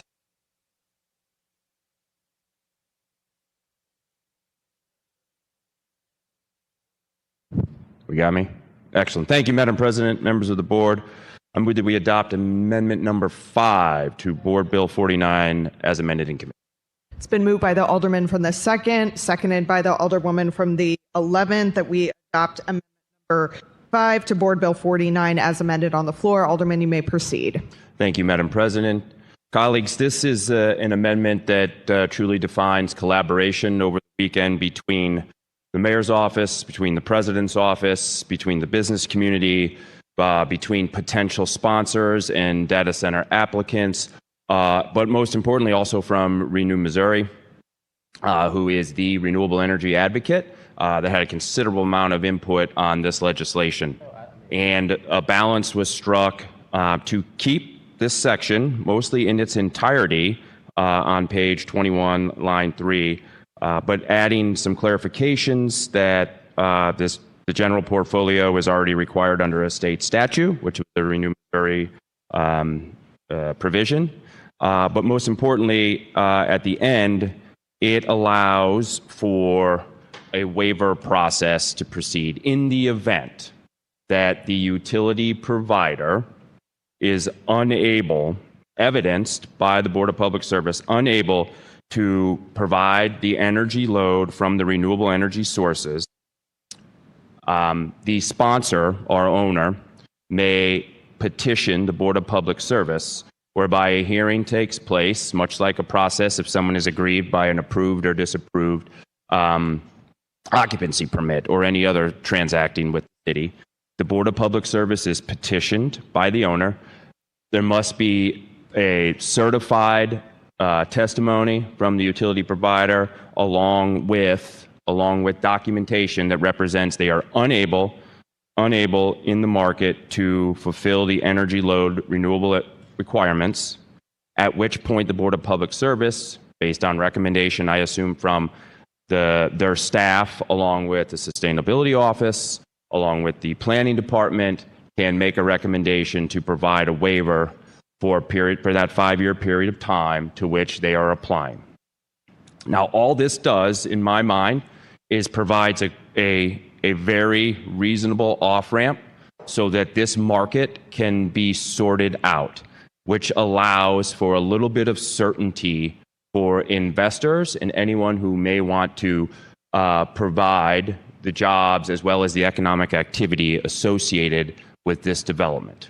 So, for example, if an applicant makes application and they still have to adhere to all of the bundled and unbundled rec requirements in this section, in the event that they are unable to, as a result of market disruption, let's remember the energy markets are only about 25 or 30 years old. The grid, electricity grids, yeah, they're about 150, 160 years old. But this market is still not mature. I think that's important.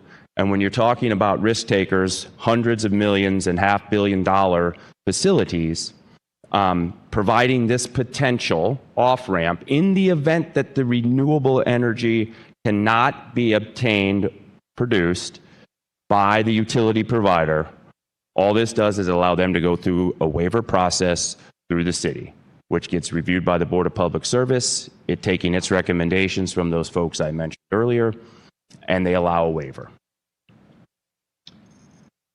That is the amendment. Happy to entertain questions. Alderwoman from the 1st. Thank you, Madam President, members of the board. The way that we have the renewable requirements written now, the Alderman from the 2nd pointed out, is not really being changed by what he's proposing. What we have now is very possible through the information that's provided by the electric service provider about what they're planning to build. It's possible. It's something that can absolutely be done by what's in front of us. What we have in the bill now is we do have a waiver available at year 5. It's only a 1-year waiver, though. It doesn't exist in a 5-year period or in perpetuity for a board that with no expertise in this to continue to make that decision. The thing that I'm really concerned about, and I think all of us would be concerned about, is if we were to apply a similar way of thinking to other things. Take, for example, something like prevailing wage. If we said, developers are telling us that it's very hard to meet prevailing wage, that it's difficult, that we don't know how much it's going to be set by the state in the coming years. The state may continue to raise the prevailing wage above what the developer can pay. And the city, I don't think anyone in this room would vote for a waiver process for the developer to be able to not pay prevailing wage. I don't think anyone would do that. So why are we doing it here? Are we saying that the emissions produced by this use are nowhere near as important as the jobs? And if you're saying that, that's up to you. That's fine. But what I think we need to be thinking about every day, as much as we can, is being protective of the people of St. Louis when we're thinking about the emissions produced by the amount of energy that this industry will use. This is unlike any industry that we know of in the city of St. Louis that exists today. We know how much energy will need to be built to power this use. We know how much emissions will be used to power this use. Why would we want to provide an off-ramp to that? Why would we want to do that? I think that when you walked outside this morning, you probably were impacted by wildfires from another country because of the air quality that came from far, far away to us today. So what we're saying is, if for some reason this user can't meet this requirement, which, by the way, does allow them to build it themselves, they can build it themselves. That's what data centers are doing in other places in Missouri. They're paying for it because they want to build it. So it's already possible what we've laid out. What we're saying is, in case for some reason the market, which we don't control and we can't control, doesn't allow for this to happen, that we're just going to let this use continue to emit the amount that they want to emit. I think that at some point, elected officials need to stand up and think about what that means for the air we breathe, for our children, and for the future of this country. That is something that we all have to live with. That is something that we agree will be a constant and a condition that we live in. This bill already provides a pathway for this renewable energy requirement to be met. It is a generous pathway. It is a compromise pathway. This has changed enormously from what was presented at Planning Commission in February. That compromise has already taken place. What you're being asked to do today is to say, but if they can't, that's fine. We'll just continue to allow this user to emit as long as they want with no penalty. The bill currently has penalties laid out. So if they aren't meeting the requirements, which again, they will be able to because it's going to be built, if they aren't meeting the requirements, the city of St. Louis will get a financial benefit from that. What is being laid out in this is no benefit, none. But we will continue to breathe the awful air that is created.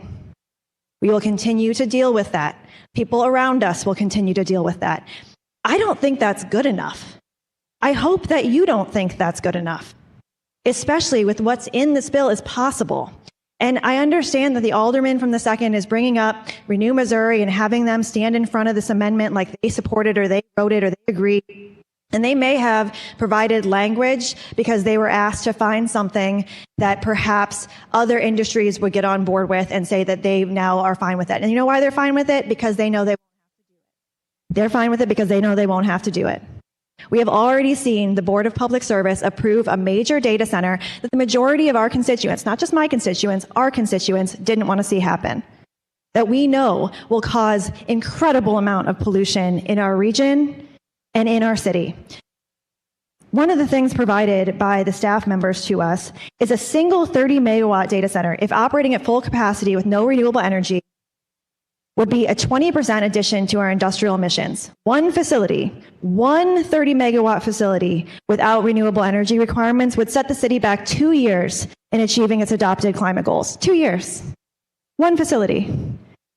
There is up to 27 megawatt facility that is being built now in the city of St. Louis. We're already going backwards. We're already past what we should have done here as a city. What we're talking about today is deciding whether we want to go forward with real renewable energy requirements that we will require people to be met if they want to operate in our city, or whether we want to allow them to just say, well, we couldn't do it. Couldn't do it. That is not how we would treat other things we care about.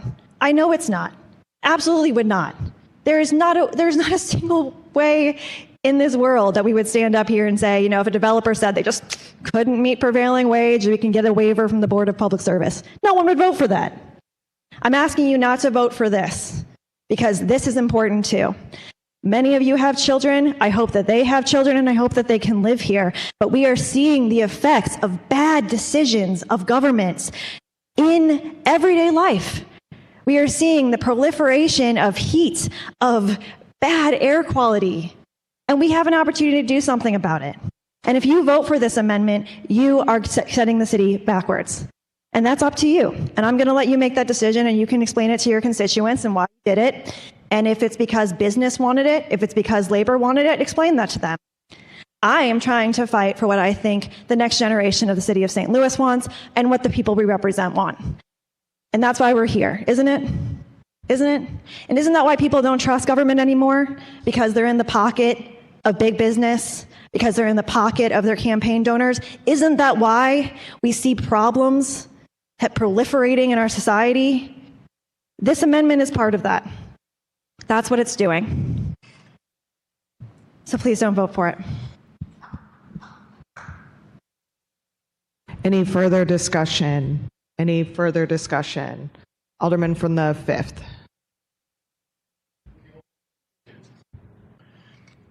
Madam President, members of the board, would the alderman from the 2nd yield to questions? The alderman from the 2nd yield to questioning from the alderman from the 5th. Was that a yes? Yes, sorry. I will. Alderman, you may proceed. Thank you. Alderman, I'm reading the amendment, and perhaps I missed it in your initial inquiry or your initial discussion. If you would clarify certain language, just to make sure we're on the same page. I know that the amendment begins with the language, if the electric utility is verifiably unable to meet the requirements. I'm looking at the language verifiably unable, which sounds to me like something more than a layup. Can you describe for me that process? What is envisioned under this particular amendment? I mean, verifiably unable, that through market conditions, a market disruption, or the ability to provide the power, the electricity, is somehow unable, right? In extenuating circumstance, for sure, when you use the words verifiably unable, is what resonates with me. And I would not be so cavalier with those decision makers on the positions of the Board of Public Service that, we're just going to waive it. I think this language is strong in the sense that you better verify with documentation, it's another great word down here as we go a few lines further, that this has to be evidenced. And recommendations from any city department will flow to the Board of Public Service in making this decision. This will not be something that's taken lightly. And I think the Alderwoman from the first pointed out that, yes, while I think the utility provider is committing, that word's also in here, in the original language here, before an occupancy permit is issued, facilities shall seek commitments. So this is a commitment that the utility provider is making, right? In the event that they can't, they throw themselves at the mercy of the Board of Public Service for it to be verifiably determined. Well, and to be clear, when we read the amendment, and you just referenced it, there is a requirement of the provision of documentation. Correct. Now, I'm going to put my trial lawyer hat on for a moment. When I think of documentation, I think of data, record keeping, something material that is presented to the Board of Public Service to demonstrate, to show why the certain requirements weren't met. That's the way I'm reading your amendment. Am I reading the plain language of the amendment correctly? You are, Alderman. The onus would be on the utility provider to answer any question the Board of Public Service has and to provide any documentation to help them make that decision. So that would be power analysis, infrastructure strength. That would be the renewable energy plans. That would be weighing that against the city's sustainability efforts. All of that would go into the decision-making process of issuing a waiver or not. I appreciate your patience with me. Thank you. I don't have any other questions.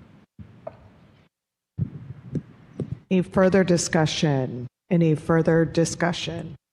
Alderwoman from the Alderwoman from the 7th.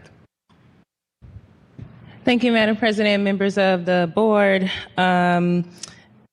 I know that this part of the bill has kind of been the biggest linchpin in the legislation, the point of the most conversation, the most controversial. I do just want to acknowledge the Alderman for the second. We've been able to talk and have some conversations, and I do understand the intent of the amendment, I think, which is that a desire to, as best as possible, prevent developers for not being penalized for energy that does not exist in the market. That is how I would sum up our conversations, and I see the Alderman from the second nodding his head. And so I would just, add to that I think, again, this is a new market. These energy credits do not, they don't exist. We don't exactly know what the world would look like in 10 years. But I do think there are some things, as I mentioned to the Alderman. One, I think 5 years is quite a long time period. That's longer than any of the terms that we serve here. Residential folks who own properties who don't pay their taxes in 3 years get their homes taken, and that's all it takes is 3 years. And so I think this 5-year time period is pretty long, which again, this is not new information. This is something we've conversed about and had the conversation about. And then I think the other thing that's really important to talk about is just, I have SB4 pulled up, and a side conversation is to consider that the language of SB4 because of the energy and electrical requirements within that legislation, another impact of that is not just environmental impacts, which I think is incredibly important. And the heart of putting this in there was to have some protection of the city's sustainability goals, but also to consider that it does allow the cost to be passed on to residents. That's very unclear. So I wanted to put that in, and also just add, that market conditions. It's hard to talk about market conditions in this type of industry with such finite. We don't know what the market conditions will be. So I think that's also a struggle here. And then I will also just add that there are projects that are happening now with data centers that Ameren is doing where they are already using gas instead of renewable energy. We did take a look at what that was going on as far as what exists within the market, and that was a concern. And so it is some of the language I think that is in this bill. The heart of this legislation, we were doing our best to put something in that would protect the city's renewable goals. And I think this makes that vulnerable because there are data centers that are happening with gas, that are building with gas. But also, I think that those costs could be passed on to residents within the city of St. Louis. There's nothing in this that makes sure necessarily that who's going to pay for it is very ambiguous. So I just kind of wanted to add to the conversation. I missed parts of it, that those were my concerns, that the 5-year time period seems very long to me, that there are places where data centers are being built where they're using gas, and that could do away with our purpose of protecting our renewable energy. And that I do think it's possible that, again, the language within SB 4, which is mentioned, some of those costs could be passed on to residents. It is not clear. Again, a lot of the conversation, and I understand the difficulty in crafting the legislation because you don't necessarily get the most clarity right now of answers of questions that we're trying to predict in 10 years. So I'm sure in the Aldermen's conversations and in mine that it can be a difficult thing, but I just wanted to highlight those things that I think this does get us away from our renewable energy a little bit potentially. And I also think 5 years is really long. And I also think that this could lead to some costs being passed on to residents. In particular reference to this legislation that is just about land use and not cost. I do think, again, we wanted to just thread a needle to protect that renewable energy language. And I think this amendment has the potential to get us away from that. Any further discussion? Alderman from the 9th. Thank you. What did the Alderman from the 2nd yield for questions? Will the Alderman from the 2nd yield to questioning from the Alderman from the 9th? I will, yes. Alderman, you may proceed. So, Alderman, I think you know the history of this bill. I think you know that we've had extensive discussion about this, extensive research, really dug into the issue to understand it. I think the planning staff, our Office of Sustainability, the zoning staff, everybody that's been a part of this, and I know you respect their work. I think you have an urban planning degree yourself, and really see the value of planning in our city. So I'm wondering if them or who really was asking for this change that you're proposing today. First, thank you, Alderman, for that. I appreciate that. This amendment sprung out of a compromise from an initial amendment that I had planned to introduce, whereby the business community, Greater St. Louis, the labor, particularly the building trades, as well as other members of labor, asked for some compromise around the potential for unbundled versus bundled recs. So there was an amendment drafted, which I shared with the sponsor of this bill, whereby it would greatly have just combined any combination of bundled versus unbundled recs in those provisions, I think 2 and 3, at the 5-year and the 10-year benchmark. And we were really close to having full support on that amendment. I'm going to give credit here to the mayor's office, who stepped in with labor and negotiated a compromise. I think that had I gone forward with that original amendment, it likely would have been vetoed by the mayor. And I don't think vetoes are veiled threats. So in the spirit of compromise, there was great leadership from the mayor's office on this, working with labor, working with business, working with some potential applicants and sponsors to come together with something that not everybody loved, but something that they think they can live with, and still protects the values and upholds the integrity of the bill, which I got to be honest, I think this does. So if this upholds the integrity of the bill, did you discuss it with the Office of Sustainability? We did. We had a couple of meetings, yes. And were they in favor of this? I don't know if they took an official position. They were providing information, and they were working at the request of I believe, the mayor and others. I think that they worked really hard on this, and I think the way the bill came to us today was their recommendation. It is what was approved by the Planning Commission as well. As we continue to make changes to this bill, I do want to suggest that we are disrespecting the work of our planning and zoning staff, of our Office of Sustainability, that we are telling them that they're not, in fact, the experts, and that when we talk to the business community, we actually know better. I think it's a shame that we continue to water down this bill, and I wish we worked just as hard to remove barriers to building housing and building other things in our city. But if market conditions don't allow for that, we just sit with vacant lots. We just sit around and don't have small businesses open in our city. We sit with vacant storefronts in our neighborhoods because we don't bend over backwards to water down the burdensome regulations that are sometimes preventing these things from happening. We say, no, we have values in this city, and if you're going to build this here in our city, you have to build it by our values. I right now have buildings in my ward, large residential buildings, that are having difficulty adhering to the energy requirements from the Building of Energy Performance Standards.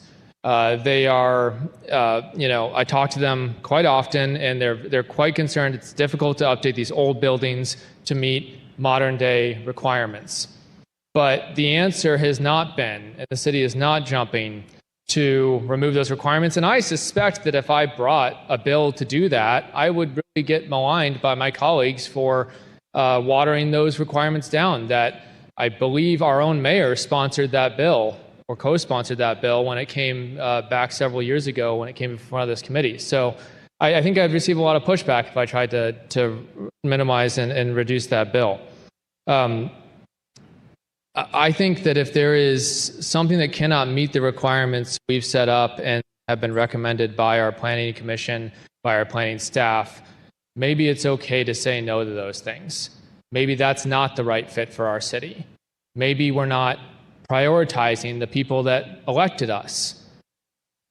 I don't know who we're building this city for when we are making it easy to build data centers, but making it hard to build housing.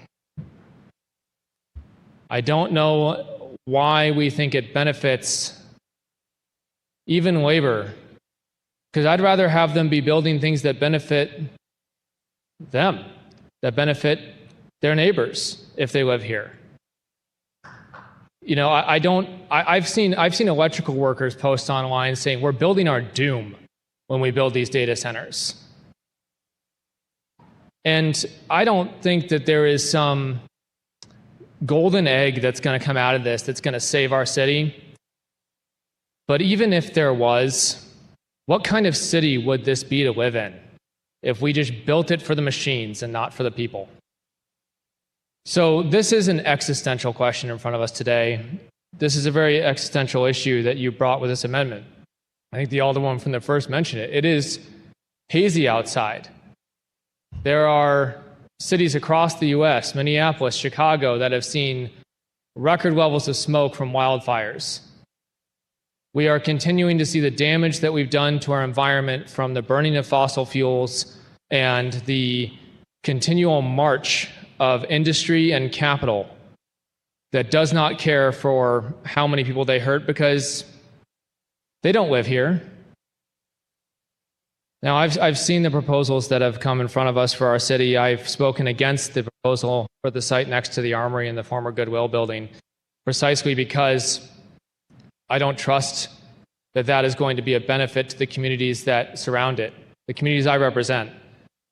And I've spoken against the amendments that have been done to this bill today. I just want to make everyone aware that we're now going to have to come back for extra meetings because we've made changes that will now have to be approved by the Planning Commission. And again, I'll repeat that the Planning Commission was already happy with the bill that we started with today, and we are just whittling it down. I will still vote for these regulations, even if these amendments are made, because I think it's important that we have regulations, but just the changes we've made today are going to delay the passage of those regulations, keep the door wide open for every bad actor that wants to come and take advantage of our city. We talked about trust in government. I wouldn't trust us.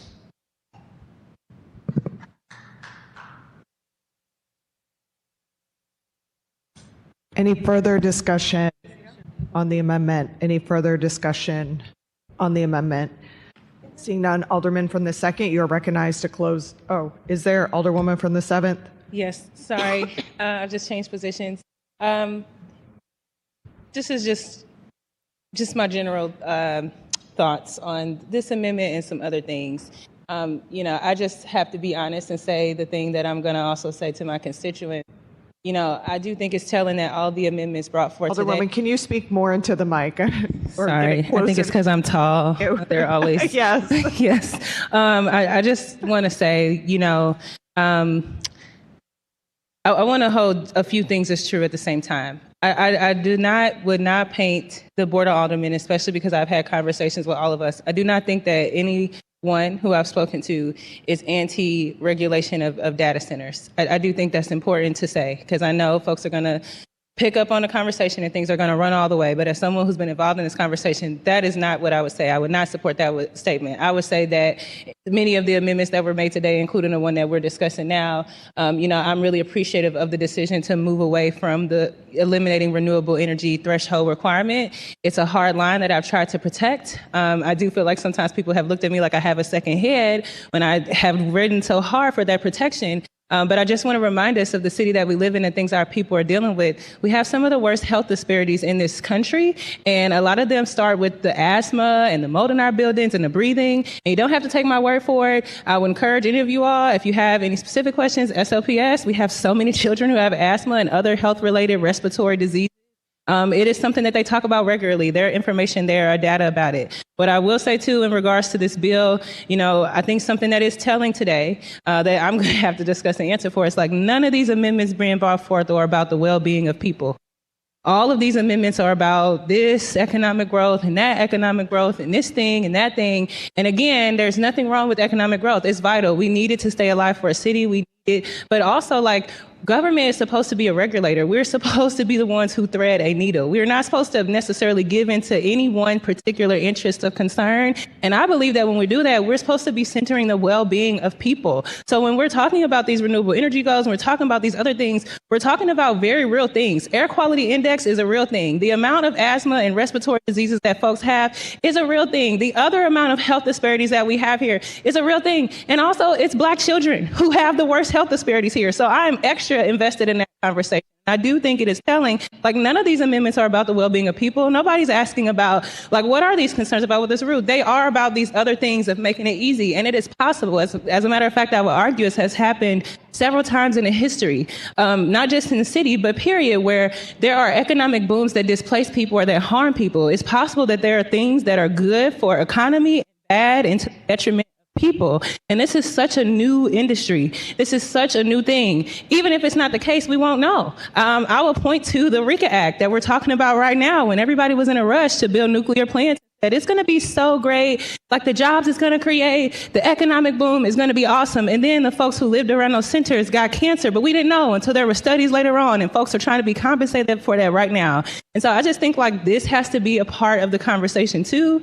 While I understand some of the conversations I've had, I do share just the disappointment. I don't think that we are centering people the way that we should in this conversation. I don't think that is our primary consideration when we're having these conversations. I think we're putting other things, again, not things that are not important. I'm not dismissing or trivializing the importance of making sure that our city continues to grow. That's critical, but we've got to have people to do it. People are our greatest assets. And I don't hear, and I haven't heard that really mentioned in our conversation, mentioned as a root. So just wanted to put that on the record and say again that I am really glad, because I know the public doesn't get to see all of our conversations. I am glad to see the evolution of some of these amendments, to see that conversation went back and forth, that things change. But I do just feel a deep sense of, I don't know if the word is sadness, I don't know if the word is disappointment, but I don't feel like we're centering what's best for people. I think we're doing a lot to jump to please, whether it's developers, potential developers, or whatever the case may be, and not talking about the things that matter the most, which is the people. I know that we all really love our people and want them to want to be here, and I don't think that's being considered in terms of this particular amendment. My fear with this is, like, again, I hope the folks who, the Board of Public Service, that I don't get a representative on, that is all of the mayor's appointees and others, I hope that they don't exercise some of the things I've seen in the past where we got notice about decisions being made shortly and then they're approved and we don't really get a say-so on that body.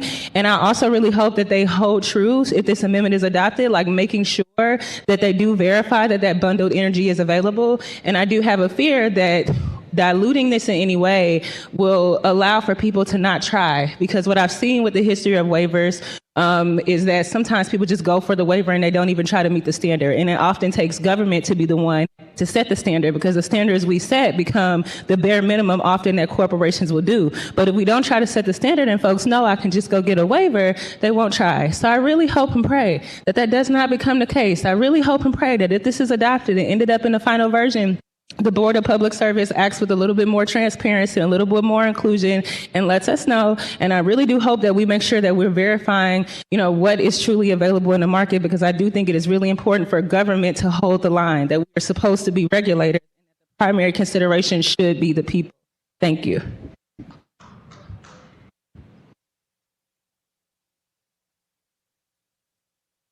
Any further discussion on the amendment?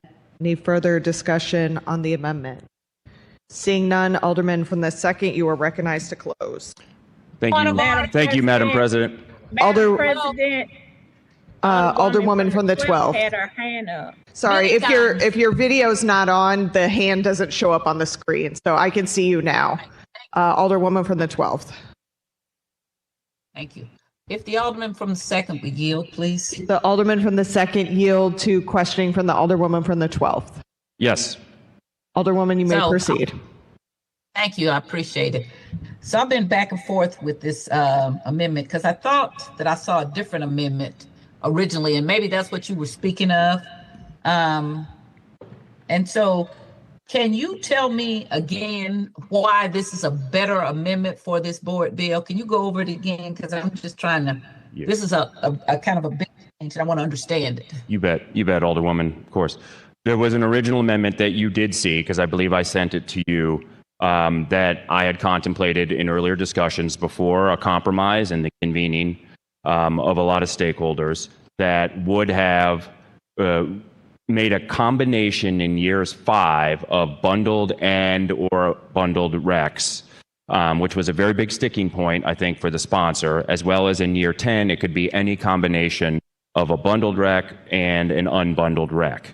Now, those are defined terms in the bill, pretty self-explanatory, but this was an incredible sticking point for, I think, the environmental lobby, for Renew Missouri, and for a lot of people. And we were darn close to having full support on that amendment. After a conversation with the mayor, being a leader on this, we backed off that so that there wouldn't be continued vitriol about this process, so that there could be a calm and a reset, and where we could point to a compromise. And that's what generated the current Amendment 5 that's in front of you today, Alderwoman, which basically says this bill is still 100% renewable energy for 10 years. This amendment changes none of that. It changes none of that. All it does is simply say that if the electric utility is verifiably unable to produce the renewable energy power or source the bundled or unbundled recs that are required in subsection, that there's a waiver process that we potentially hold harmless the sponsor or owner in that. And for my colleagues to characterize this as some pro-smog amendment is incredibly disrespectful. That's a cheap soundbite, and I take offense to it. So my question is this: if they can't meet it, is there a standard in here that shows that they have to have shown that they've tried as hard as they could to meet it? And could they can't just say, "Oh, I couldn't meet it," and apply for a waiver? Absolutely not. Absolutely not. If you read on further, it says that the facility petitions the Board of Public Service and must provide documentation to the amount and the reasons for the shortfall throughout this. So there would be testimony from the utility provider, there would be testimony from the sponsor/owner, our operator, and then the Board of Public Service can certainly get a recommendation from anybody that they else want before making a decision. I also can say publicly that the mayor has committed to utilizing the recommendation of the Sustainability Office when in staffing the Board of Public Service on this recommendation. Okay, and so I know. So for people who are watching, would you tell what the difference between bundled and unbundled is, please? Yeah, I'm going to read it right here. Sorry. I'm going to read it. There was a nice explainer put together by the great staff in the planning department, which I have an incredible amount of respect for. And the amendment process, by the way, doesn't disrespect anyone who works for the city. 60% of the Board of Aldermen has the option to weigh in and didn't sit on HUDs through the amendment process. So I will just also say to categorize an amendment as disrespectful to city staff is also a cheap soundbite, and I take offense to. Sorry. Amendments here are, no, I'm sorry, unbundled and bundled. Let's see. What is the difference between a bundled and unbundled rec? Bundled recs means that the physical energy of the certificate are sold together. So the energy and the certificate, the rec, are sold together. They contribute to actual renewable energy generation and reduce community emissions. Unbundled recs are certificates not tied to the physical energy. They act as a way to claim renewable energy while using the credits grid mix. Unbundled recs have no impact on emission reductions, but do signal a demand for renewable energy and help support clean energy. That's from an explainer from our planning staff.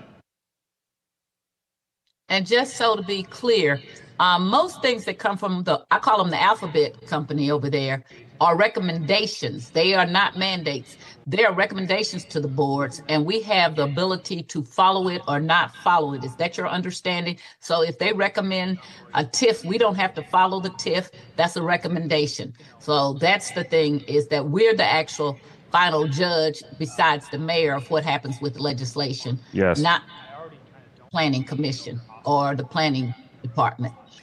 Also, I would like to bring up that the Board of Public Service can be, I think, appealed. So if there's someone who feels like that they have been affected negatively by a decision, I believe that they can be appealed. So that's another process. 100%. Right. Yep. Okay. And I had one other question. Just a minute here, please. I'm sorry, I'm looking at the wrong side.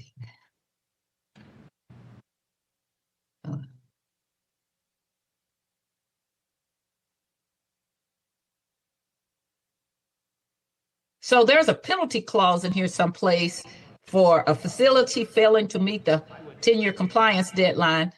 The non-compliance penalty shall be 300% of the average market rate for a bundled retired REC. Is that right? Yeah, that's the original bill. This amendment doesn't tinker at all with that language. So those fines remain in place. So if they're just playing around and trying to wait for the length to go away and say, oh, they will be fined. You're right. Okay. And it's okay.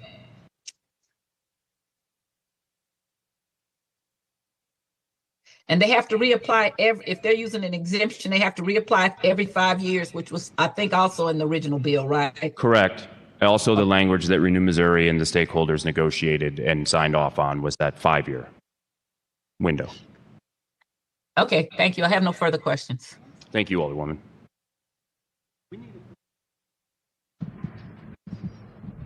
Any further discussion? Any further discussion? Alderwoman from the 1st. Thank you, Madam President, members of the board. I just want to point out, in addition to what the Alderman from the 12th was saying, options to appeal, that's true of every single thing in this bill. If there is something that can't be met, there is an appeal process. So baking in not meeting the requirements is a step away from the requirement that we don't have to make, that we shouldn't make, especially with the process already existing the way it is. Thank you. That's true for every amendment that's been made and will be made. Thank you. Any further discussion? Any further discussion? Seeing none, Alderman from the 2nd, you are recognized to close. Thank you, Madam President, members of the board. I just think it's important to remind everyone that I think everyone holds the goal at this Board of Aldermen that renewable energy is our goal, that should be our standard moving forward. This bill, I'm gonna finish how I started. This bill requires 100% renewable energy for 10 years. This amendment does not change that. It's also important to remember energy purchasers do not control energy producers. That's the reason for this amendment. Plain and simple. Madam President, I renew my motion. Mr. Clerk, it's been moved by the Alderman from the 2nd, seconded by the Alderwoman from the 11th. Adopt Amendment number 5 to Board Bill 49 as amended on the floor. Mr. Clerk, please call the roll. Alderwoman Schweitzer. Alderman Odenberg. Aye. Alderman Cone. Aye. Alderman Ryan. Aye. Alderman Devoti. Alderwoman Velasquez. Alderwoman Saunier. Alderwoman Cox-Antwi. Alderman Browning. Alderwoman Clark Hubbard. Alderwoman Keys. Alderwoman Tyers. Aye. Alderwoman Boyd. Aye. Alderman Aldridge. Aye. President Green. Aye. Who's present? Alderman Vasquez. Got 12 ayes and 3 noes. By your vote, you sustain the motion from the Alderman from the 2nd to adopt Amendment 5. Alderwoman from the 8th. Thank you, Madam President. I move that we adopt Amendment 6. Second. It's been moved by the Alderwoman from the 8th, seconded by the Alderman from the 14th, that we adopt Amendment number 6 to Board Bill 49 as amended on the floor. Alderwoman, you may proceed. Thank you, Madam President. First and foremost, I would like to thank Alderwoman Saunier for taking a minute to work with me on this bill to make sure that any clarification questions were addressed. Before I talk through the revisions that we make, I first would like to respond again to some comments that have been made just about the intent of what we're doing today on this floor. I personally believe that this bill is extremely important to many residents, which is why it's really important, again, as I've said earlier, for us to work on it, work on the details, and get it right. I get that many people feel like the subject of data centers is the most important thing that we're talking about here. But I also think it's very important for us to remember what data actually is and what it means to people. I do think talking about the implications that data has on individual lives are very important. And that is why I am bringing up in this amendment the concern that we truly have in the city that has a lot of institutions that provide health care for what happens to people's health care data. Data is information, everyone. Data is something that isn't just numbers on a code. It's names, it's addresses, it's social security numbers, it's medical test results, it's blood test results. These are real things. And they relate to real people, and they have real implications when they are not treated well. So I think it is unfair to say that talking about the details means that we're not talking about what this means for actual people. I think it's the contrary. I think it's really important for us to remember that when we talk about data, we are talking about real human impacts and real things that can be attributed to actual human beings walking around. And we are taking this conversation with the gravity of what that means. And so again, I do think it's really important for us to make sure that we are defining what the institutions are that have things that are very important specifically to health data, and talk about where they can go and how that relates to the facilities that they are located in. That is the intention of this amendment that I'm bringing forward, to make sure that we address in this bill those concerns for those particular facilities. And I appreciate the Alderwoman from the first question and clarification, making sure we make those details heard. First, again, it is defining what it means by an institutional campus and actually adding in the word medical institution, which is the intent, like I mentioned, of bringing this forward. So we're making sure we're very clear about what institution that we're talking about. So the word medical institution has been added for higher education or research purposes only under the zoning code. And then again, talking about the provision and then the details.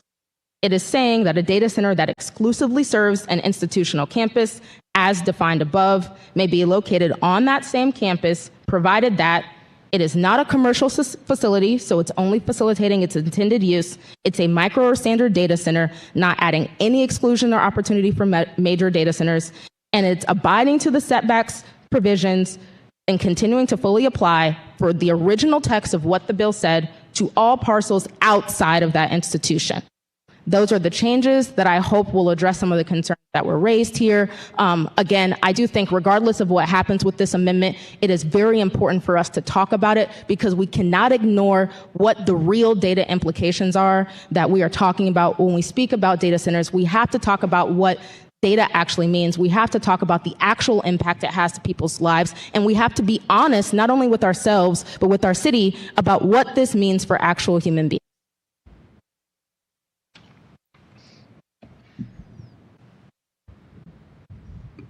Any further discussion? Alderwoman from the first. Thank you, Madam President. With the Alderman from the 8th yields? Yes, I will. The Alderwoman from the 8th yields questioning from the Alderwoman from the first. Now you answer. Okay. Alderwoman, you may proceed. Great. So I see that you made a change to Section 3, that it would fully contain light rail station, transit centers, and parcels containing a school or public park.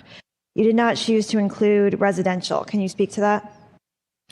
Yes, I did not choose to include the A through K residential areas, only because, again, as mentioned when people had questions about the conversation, that it was with respect to what's around the individual areas. You actually brought up concern that that was unclear. So in subsection A through I just pulled out the actual remainder of that definition from that previous section and attributed it specifically to that to actually address your question. So it can be within 10 feet because there's no setback requirement of a house.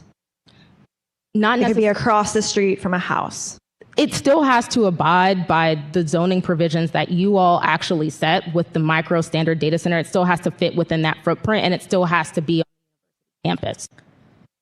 Okay, so if it's on the edge of an institutional campus and within 150 feet for a micro and within 300 feet for a standard of someone's house, they could build it. You're saying that that is not a setback they'd have to follow. That's still what this says.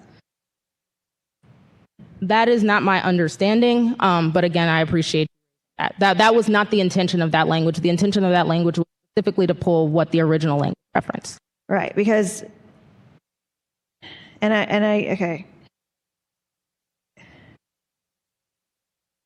They can exclusively serve an institution campus, may be located on that same campus, provided the setback continue to fully apply to parcels containing a light rail station or transit center, and parcels containing a school or public park. So now it's not quite clear to me if they don't have, because now it looks like, because you removed the beginning where it said they don't have to meet setbacks, and then, so they should still have to meet every setback, and then item 3 is saying the setback still can apply, but it would be every setback should still apply because you didn't keep anything saying it doesn't apply. It says the setbacks in subsection A through I continue to fully apply to parcels, and naming the specifics from light rail, transit, school, or public park that were in the previous section. And then it says to all parcels outside of this institutional campus. So if there is a house outside of the institutional campus, the setbacks would apply. Okay, yeah, because it used to say that the setbacks didn't apply. That's what your original amendment said, that the setbacks wouldn't apply. Well, this is all setbacks should address. still apply. And then 3 seems to specifically say which setbacks apply. Yes, and in my attempt to address your original raise that the First Amendment did not address that, yes. So it That is still why. has to meet every setback because there's nothing that says it doesn't. For parcels outside of the campus. This is the intent of this bill, again, is to clarify what happens inside the campus. For parcels outside, the setbacks would still apply, yes. I mean, I still think it's pretty confusing because it's not clear when the setbacks apply and when they don't. Because if the setbacks always apply, no matter what. For parcels outside. This campus provided that. Okay. The setbacks in subsection AI continue to fully apply to parcels containing a light rail station or transit center and parcels containing a school or public park on all parcels outside of the institutional campus. Okay. So I don't know why 3 is even there if it always will apply anyway. There's nothing in this amendment that says they don't apply. So they should all apply. There's nothing that says they don't. Well, I don't know why that's there. Because the intent of the amendment, subsection 3, institutional data center provision, is for parcels on institutional campus that are located on the campus. The above provisions are applying to parcels on the campus, and it's keeping the setbacks in place for anything outside of the campus. Okay. Well, I'm reading this to say that all the setback requirements would still apply because they don't explicitly not apply.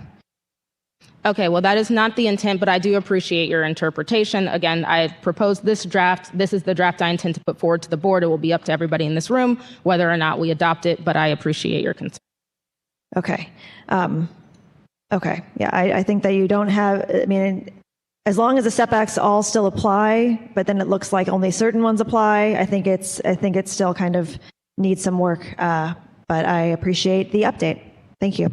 Thank you. I remain opposed to this. I don't think that it's clear enough what institutional campuses are and when it would not apply. And one of the things that we kept coming back to in our discussions in the Planning Commission is that we can't specify what sort of facility a data center serves because it's not about the type of facility or the type of data. It's about the impact of the land use, which zoning is what zoning strives to regulate, the impact of the land use. It does not matter what data they're storing or transmitting or whatever. If it's a certain amount of megawattage, it's going to need a certain amount of generators. If it has a certain size, it will take up a certain amount of servers, which will make a certain amount of noise, which will make a certain amount of. And so it doesn't differentiate about the type. There was a lot of concern from the people we represent about AI, about surveillance, and we could not specifically say in our zoning regulations, for example, that we did not permit surveillance or AI because that's not what zoning regulations do. They are about the land use and the impact of the land use on the city. So I don't think this is a necessary amendment, especially because it doesn't seem to change any of the setbacks because it doesn't say that it doesn't have to abide by the setbacks anymore. So I'm not quite sure what it does. So thank you.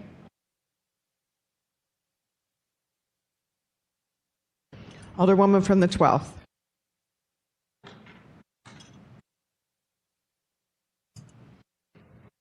Thank you, Madam President, members of the board. If the Alderwoman from the 8th would yield. Will the Alderwoman from the 8th yield to questioning from the Alderwoman from the 12th? Yes, I will. Alderwoman, you may proceed. Thank you. So when I look at the word institutional campus, an institutional campus could be an education campus or it could be a medical center campus. It would just be a campus. Is that correct? Yes, ma'am. That's why I added the clarity for speaking specifically about medical institutions for higher education or research. So I'm saying it could be Tyus University or Tyus Medical Campus, but they would both be institutional campuses. It was a big campus, right? I don't want to use the names of the institutional campuses that we have here. So I'm going to use Tyus so I won't have to use their names. But so if I had a medical campus and my medical campus was, acres, I wouldn't have to use setbacks in the middle of my medical campus that are in this bill because it would not affect anything except for the building surrounding me, right? Is that correct? Yes, ma'am. Okay, but if my buildings or my data center was on the edge and it was right next to residential or commercial facilities that have a zoning setback, then that setback would apply to them. Is that correct? Yes, ma'am. Okay, so that would, okay. That's all my questions. Thank you. I have no further questions. Any further discussion on the amendment? Any further discussion on the amendment? Alderwoman from the 8th, you are recognized to close on Amendment 6. Thank you, Madam President. Again, the intention of this amendment is just to be very specific about what uses and where they're applying, and making sure we have the clarity and consistency in this bill to speak to any of the actual scenarios when it comes to how data is actually used in our city, and make sure we have clear provisions and guidance, and to make sure that the institutions in which those will be affected have clear guidance as well. So with that, I would ask for your favorable consideration of Amendment 6. It's been moved by the Alderwoman from the 8th, seconded by the Alderman from the 14th, that we adopt Amendment number 6. There's been a request for a roll call. Mr. Clerk, please call the roll. Alderwoman Schweitzer. Alderman Odenberg. Alderman Cone. Alderman Ryan. Alderman Devotie. Alderwoman Velasquez. Alderwoman Saunier. Alderwoman Cox-Sanchwe. Alderman Browning. Alderwoman Clark Hubbard. Alderwoman Keys. Alderwoman Tyus. Aye. Alderwoman Boyd. Aye. Alderman Aldridge. Aye. President Green. No. Alderman Cone. Aye. Alderwoman Velasquez.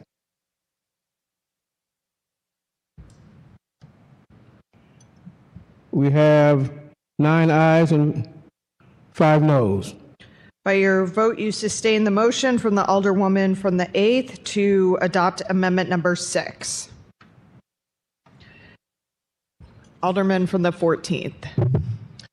Thank you, Madam President, members of the board. I think now with the amendments, we're on the board bill as amended on the floor. And first and foremost, I think there's a lot of thank yous. Alderman, if I could first recognize the Alderwoman from the 1st to make the motion on perfection of this, and then you can speak on the bill. Unless you have another amendment. No, I thought now we was on the amendment. Maybe we didn't perfect it. You have to amend. You have to make the motion to perfect now that it's been amended. Now that it's been amended, I will be asking to put it on the informal calendar because it needs to go back to the Planning Commission. So if there's people who want to speak to it before I do that, that's fine with me, Okay. but I will not be making a motion to perfect it as it's been amended today. Okay, thank you, Alderwoman. So Alderman from the 14th. Okay, so we're speaking on board bill not amended? Or?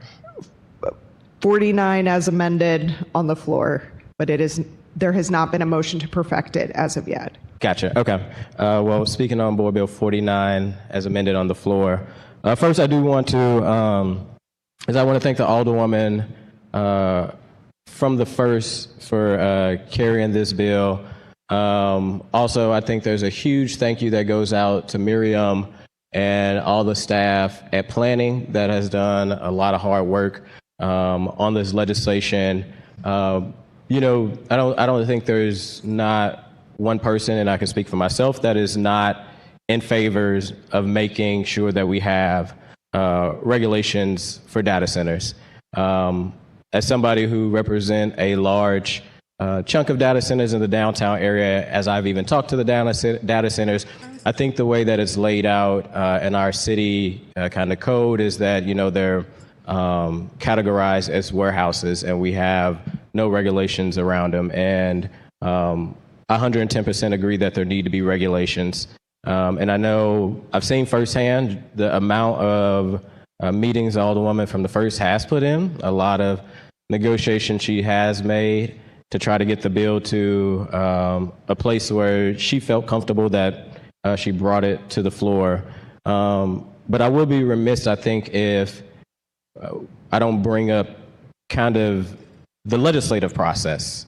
And even though while planning has done a great job and we have members from the Board of Aldermen who serve on planning, the Alderwoman from the 1st, and now the Alderwoman from the 7th, previously Alderwoman from the 10th. From the legislative side, this bill was, introduced on June 18th. And then the next week we did have a committee hearing where the Alderwoman did present the bill. The week after that, we had another committee hearing, which amendments was made. Literally the next day, a little less than 24 hours, the Alderwoman did not vote the bill out and asked a HUD's committee member to meet literally the next day so that we could work on the legislation. It did not get voted out there, and then it got voted out in the 7th. And in that short time frame, there's been probably about 15 to probably 18. Even today on the floor, we've seen additional amendments made by the sponsor, which was small clerical ones, but also some major ones by Alder people here today. And there's been a lot said that by changing this bill, we do not support the work of planning. And I want to push back against that because I believe that all my colleagues on this floor have the ability, who does not sit on the HUD's committee, to be able to be part of conversations, to be part of making amendments. And while there's been a lot of negotiation with the Alderwoman from the 1st and the 7th and many stakeholders that are up in the gallery, from labor to advocates that have been doing a lot of work on it, to data center folks to try to get it somewhere, that doesn't mean that everybody was at the table. I think I've at least said it in committee that this is a very important conversation and it's a very nuanced conversation. And I wish, as I've told the Alderwoman, that we, took some more time. Now that it's going back to planning meets on the 8th. So this board will probably take that up sometime right after that. But that there was more time on this legislation so that more folks could have been at the table that may not felt that they weren't at the table. There's been a lot of things that was said today on the floor around centering people. And by voting for these amendments, your constituents can hold you accountable. Absolutely. Do you care about kids' asthma? Well, I could tell you, at least in my ward that's north of Delmar, there's a community called Pruitt-Igoe, a community that way before some of us, not all of us, was born, strategically was sprayed on that not only hurt the air quality, but also hurt the health issues of many folks. When we talk about centering people, I don't want us to forget that this isn't the only legislation that people could have been centered. I believe there was even legislation when we first got to this board, Alderman, to make it easier for unhoused shelters. And sponsor and some of the co-sponsors that was on it didn't support that, which I supported that legislation from the Alderwoman from the 7th. So I pushed back that mainly came from the sponsor of trying to put colleagues in a box that by supporting these amendments, you don't care about kids. Go back to a Rams bill where there was funding for early child care, and that got all stripped out just to go to water. I appreciate the fact that the ones that offer the amendment today, I think, is trying to get this bill to a stronger place. I think this is the legislative process, and if amendments was made and it has to go back to planning, well, so be it. We are already here on summer break as it is, trying to get it done. If we have to call more meetings, I'm totally for that to make sure we get it across the finish line. I want regulations. I will be supporting, hopefully, the bill that comes out of planning. I planned on signing on as a co-sponsor. We'll see what work is done in planning. But I know this is an important conversation to many folks, and it's not one person I haven't heard at the board that say they don't want regulations, but I push back that some of the alders, including myself, that vote for amendments that represents a lot of those kids that suffer with asthma, Black kids that look like me, that I represent, that wards like the 12th, the 11th, the 10th represent, that we don't care because we voted for the amendments. And I would just hope once we get back to this bill from planning, even with all the emotions that is tied to this, that we can have a conversation of how we get it right the first time, instead of pointing fingers at colleagues because you may not like amendment got added to a bill, which that is the process here at the Board of Aldermen. So thank you, Madam President, and I am done talking for the moment. Alderwoman from the 1st, you want to make that motion? Thank you. It's been brought to my attention that in order to just continue discussing the bill, I believe the Alderman from the 12th has her hand up. Alderwoman from the 12th. Yes, and this time I made sure I kept the video on, so I've had it on for a while. I just would like to make a correction before she puts it on informal. If we look at page 5, line 15, they struck out something, and the numbering went to 10 to 11, and we struck out the whole paragraph of 11, and we kept going to 10, 12. So we need to renumber from page 5, line 15. We need to renumber and go all the way down to page 6, line 11, I think it is. Yes. We kept 11, we took 11 out, but then we went to 12. We didn't ever renumber that. Mr. Clerk, could you please make note of that? Later, thank you. That was all I had. Okay. Alderwoman from the 1st. Thank you, Madam President. I appreciate the clarity that you offered that in order to continue debating the bill as it's in front of us, I do need to make a motion to perfect the bill. Need a second, and then there could be more discussion on the bill, and at that point, then I would put it on informal. So not cutting off discussion by any means. I hope people continue to share their thoughts. And with that, I would move to perfect Board Bill number 49 as amended on the floor. It's been moved by the Alderwoman from the 1st, seconded by the Alderwoman from the 7th, that we perfect Board Bill 49 as amended on the floor. Alderwoman from the 1st. Thank you. Yeah, I appreciate the questions and comments of my colleagues today. This has been one of the most complicated bills that I've ever worked on at the Board of Aldermen, and so I appreciate that it has been hard for all of us to wrap our heads around it. At no point did I say that people could not or should not make amendments to the bill. I just wish that some of the amendments today would have strengthened the bill instead of weakened it. So that is what I think occurred today. So that's on all of us, I guess. I do appreciate everyone. I'm sure I made some people angry in this room, and I look forward to repairing our relationships. Any further discussion? Alderwoman from the 6th. Thank you, Madam President. I want to echo my colleague from the 14th. Thanks for the hard work by the bill sponsor. As you've mentioned, it's a lot for anybody to wrap their heads around. I know that you have dove right into it with full heart and with enthusiasm. I want to thank my colleague from the 7th for also all your hard work on this bill. I know we're going to have some more discussions. I just do want to echo what my colleague from the 14th said about the legislative process. I'm not on HUD, so as one of your colleagues or one of the colleagues here who has been watching the process but not been a part of the process, I do think that's why many of us would like to get it done and get it out and get it signed into law, that the fact that we are discussing substantive changes and may make substantive changes on the floor, I think, is an integral part of the process. We've seen in many of the big bills that have taken a long time, food truck bills, which did not go to planning.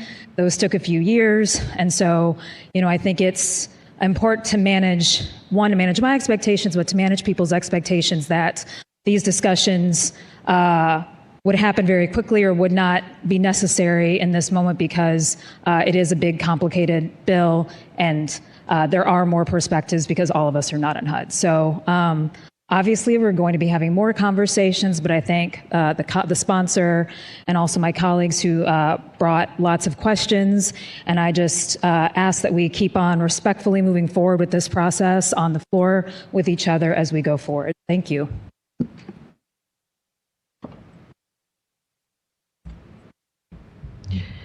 Alderwoman from the 7th.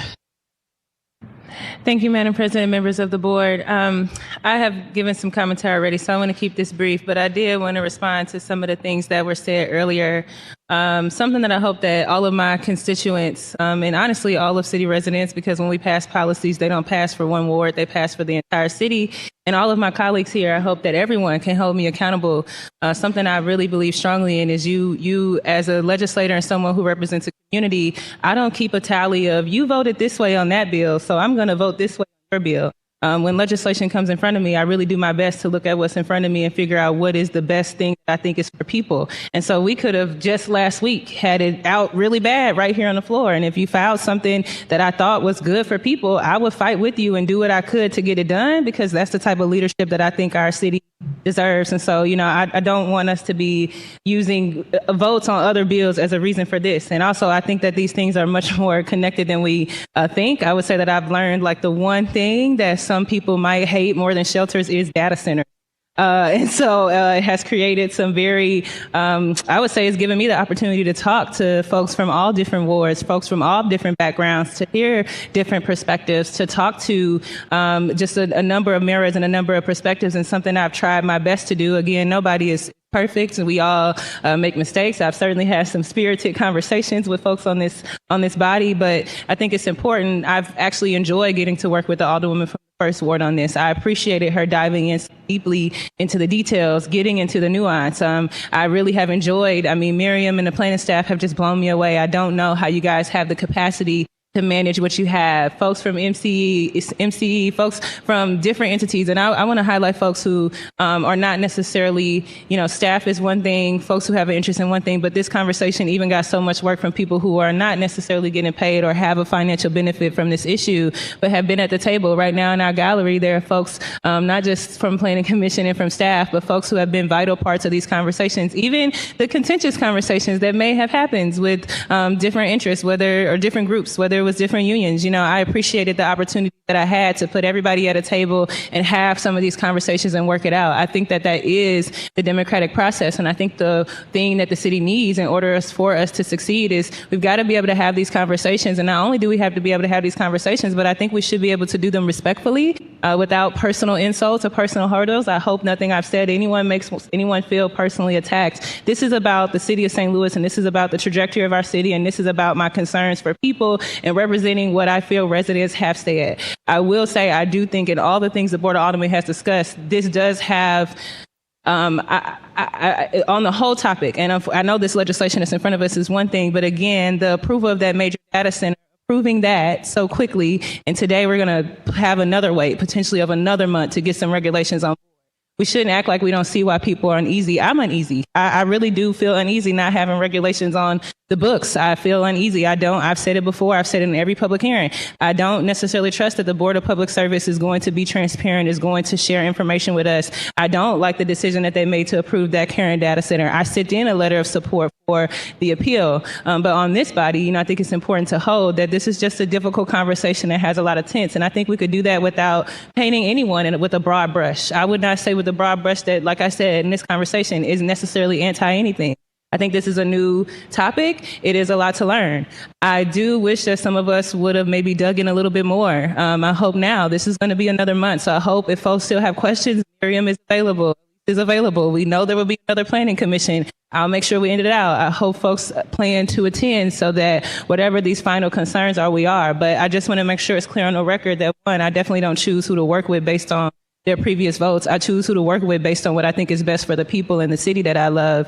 And two, I think it's important to do so respectful and without painting broad brushes. And I just also want to make sure, again, that I just acknowledge all the folks. I know a lot of my residents are going to be like, oh my gosh, you guys are not done with No, we're not done with this. And trust me, I want us to get this done, but I do think it's important that we do it right. And I don't necessarily think that anything happened today is not a part of our legislative process. It's absolutely a part of our legislative process to have amendments brought forward. But I do still remain my concerns that I am disappointed that not one of them that was brought forward seemed to me to really be about the well-being of people. Thank you.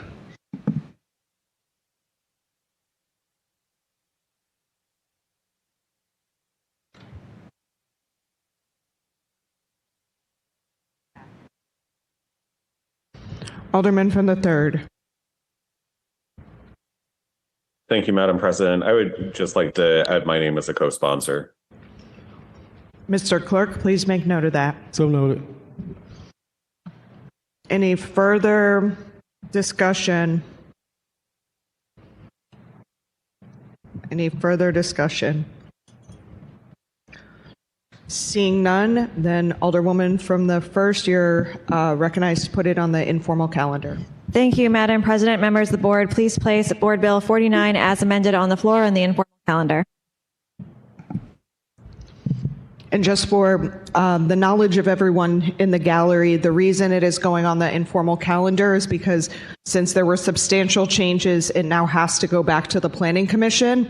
Planning Commission is not able to meet this week, but we still have some other matters that we need to attend to Friday, so there still will be a Friday board meeting. But just keep on social media and Civic Clerk on our website for when Planning Commission meets and sends this back to the full board.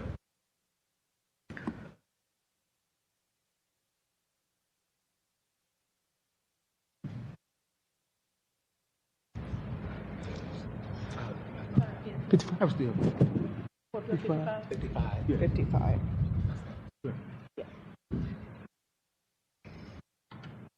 You don't recognize her? Okay. Board Bill 55, sponsored by Alderwoman Saunier, President Green, Alderwoman Schweitzer, Alderwoman Clark Hubbard, Alderwoman Velasquez, and Alderman Aldridge. An ordinance amending Chapter 3.160 of the City of St. Louis Revised Code of Ordinances to add definitions in a section prohibiting the award of tax incentives to data centers containing a severability clause and containing an emergency clause. Alderwoman from the 7th, you are recognized on perfection of Board Bill 55. Thank you, Madam President. I would like to place Board Bill 55 on the informal calendar. Mr. Clerk, please make note of that. So noted. Thank you. That is the extent of Board Bills for perfection. Report of engrossment. Board Bill 32, 52, and 53. Third reading and final passage of Board Bills consent. We have none.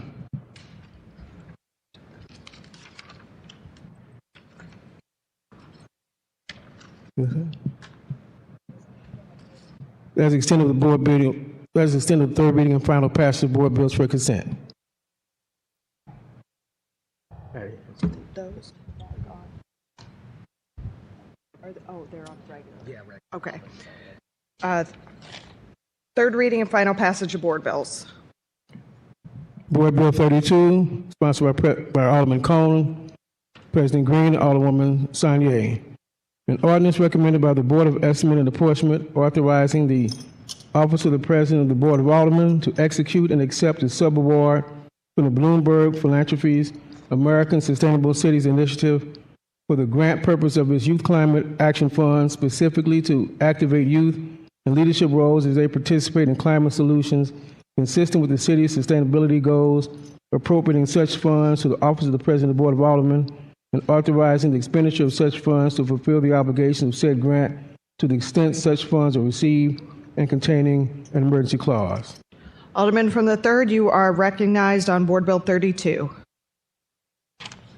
Thank you, Madam President. As discussed at our last meeting, Board Bill 32 is the acceptance of a grant from the, from Bloomberg to provide assistance for funding opportunities for our youth council, and would ask for folks' favorable consideration.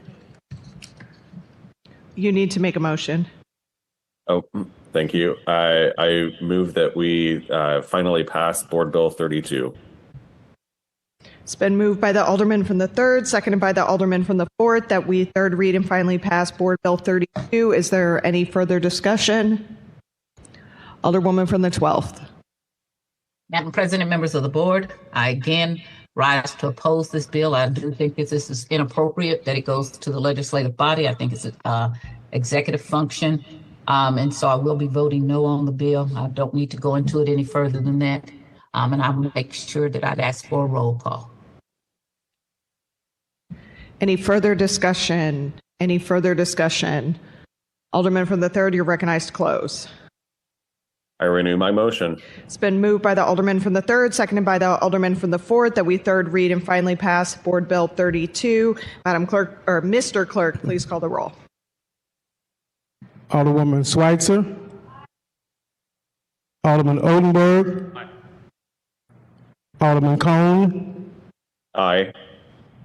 Alderman Ryan. Alderman Devoti. Alderwoman Velasquez. Alderwoman Saunier. Alderwoman Cox-Antwi. Alderman Browning. Alderwoman Clark Hubbard. Alderwoman Keys. Alderwoman Tyers. No. Alderwoman Boyd. No. Alderman Aldrich. President Green. Aye. 13 aye votes. By your vote, you sustain the motion from the Alderman from the 3rd to third read and finally Two no pass votes. Bill 32.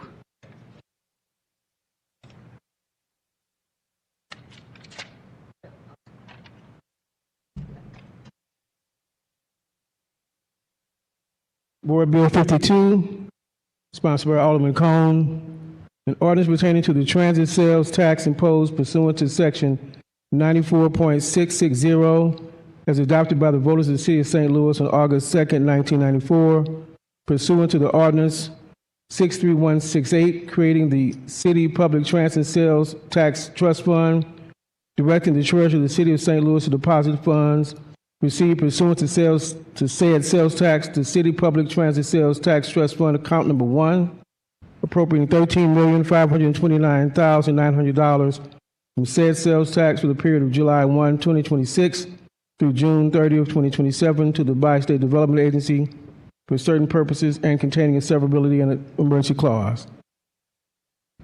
Alderman from the 3rd, you are recognized on the third reading and final passage of Board Bill 50. Thank you, Madam President. I move that we third read and finally pass Board Bill number 52. It's been moved by the Alderman from the 3rd, seconded by the Alderman from the 14th, that we third read and finally pass Board Bill 52. Alderman, you may proceed. Thank you, Madam President.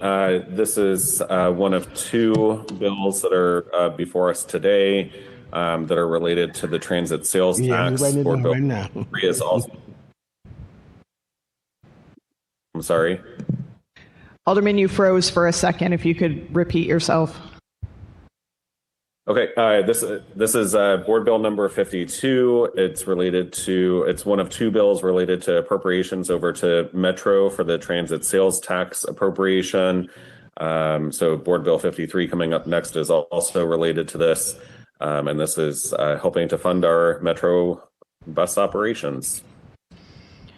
Any further discussion? Alderwoman from the 12th.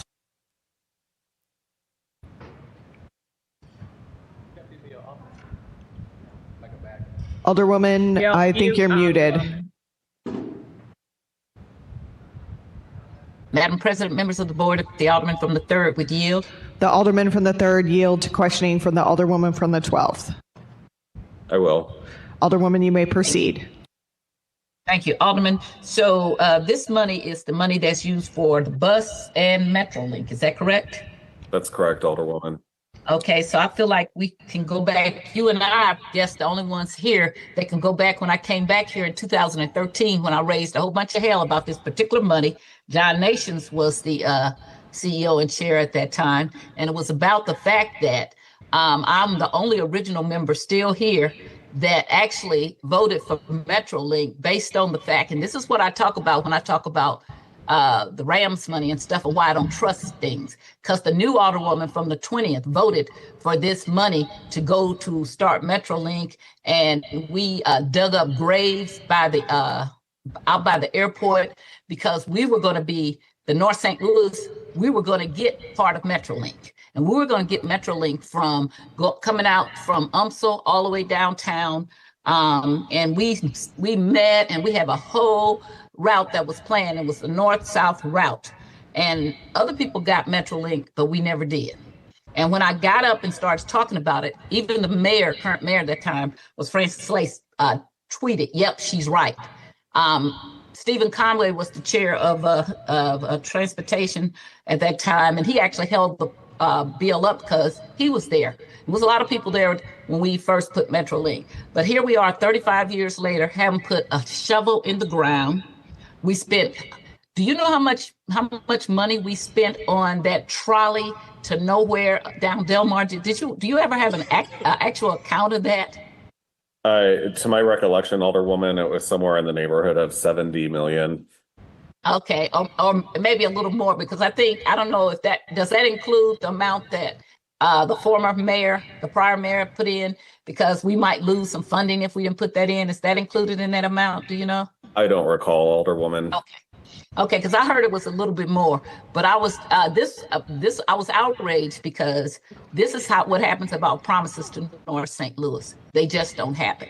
That's why I can't believe in the Rams, because they don't happen. They trick you, they promise you. And to go a little further, John Nations did come out at that time, and that was in 2013, and start promising me, oh, we can do this big bus route, which is now what I'm hearing more. And I said, no, we want what was promised. And him and Harder said, we don't have the money. And I tried to ask him, well, where'd you get this money to put the trolley for nowhere, which we could have spent a bus and spent 200, 300, 400,000 and got better service than the trolley to nowhere. But we spent this money. And so he could not answer that. And he went round and around. And then a few years later, when Toby Roach came on board, he called me up maybe 2 or 3 years ago and just told me that he already had the mayor on board, and that was former Mayor Jones, and she was going to be for this, and that he wanted me to support not having a Metrolink. The north-south route had moved from going from UMSL all the way down Natural Bridge to going to Jefferson or whatever the South Side aldermen wanted, because we each were working on it. And all of a sudden, and it was going to go downtown, or it was going to go over, no, it wasn't going over Jefferson. It was going downtown, I'm sorry. And so he said he already had Tashar's support, and he was talking to me, and I said, no, I'm not going to support that. And he said, well, we have a new north-south route, and it's going to come down Jefferson and stop at Natural Bridge and Grand. That's not a north-south route. In fact, the whole point about why we agreed, the Black aldermen, to go around us and to go ahead and go to the Central Quarter is because we were fed a bunch of malarkey about, they got more population there. And so if we go there and we can prove that it's successful, we promise you will be next. But 35 years later, we've never been next. Now, the central population in North St. Louis is not at Grand and Natural Bridge, or Parnell and Natural Bridge. It's actually out west at Natural Bridge and Kings Highway, Natural Bridge, and all up and down Natural Bridge in the western part of Natural Bridge, most certainly not down there.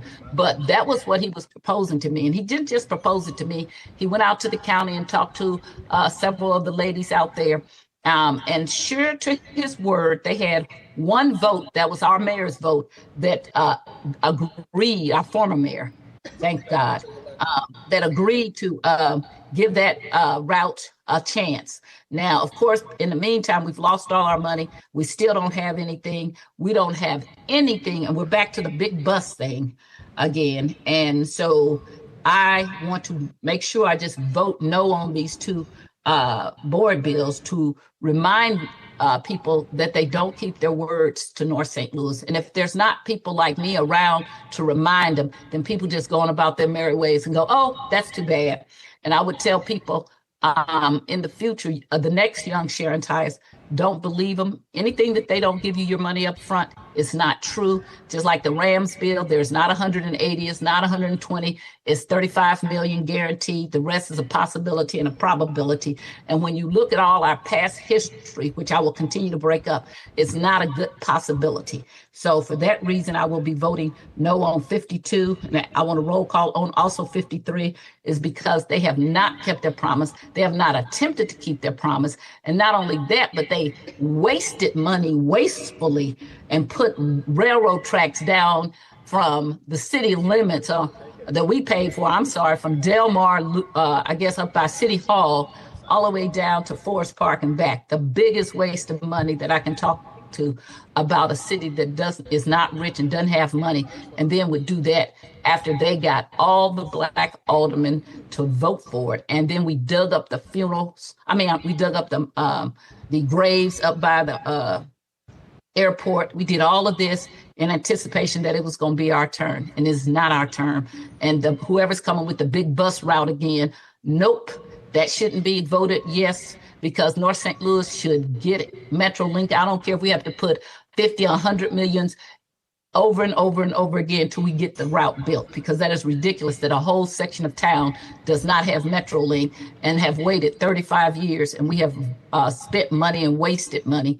And I do want to thank the former alderman from the 8th Conway, because he knew that I was telling the truth, and he even said, well, that's not right. And some of the Southside aldermen were kind of upset with what was going on. And now we probably won't get a Metrolink at all in North St. Louis, but we should keep their feet to the fire, saying this is a promise you made.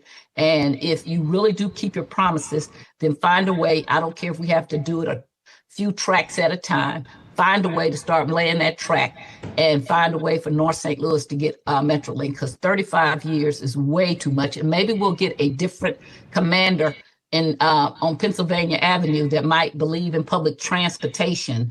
And if maybe we show that we were really serious about trying to do and keep our promises, maybe we could, as a united group of people, say, hey, we know that we owe North St. Louis this. It's on the records across all the papers. Even the American big groups of people met. We came to an agreement, and it's just so ridiculous that 35 years later that we have not one piece of track laid, and they don't deserve to get any money if they can't keep promises to all parts of the city. And that's a way to show North St. Louis we're not important, is that we can't get a Metrolink after we were promised that. And that's why I'm going to vote no, because the city doesn't keep its promises to North St. Louis. I have no further statements. Any further discussion?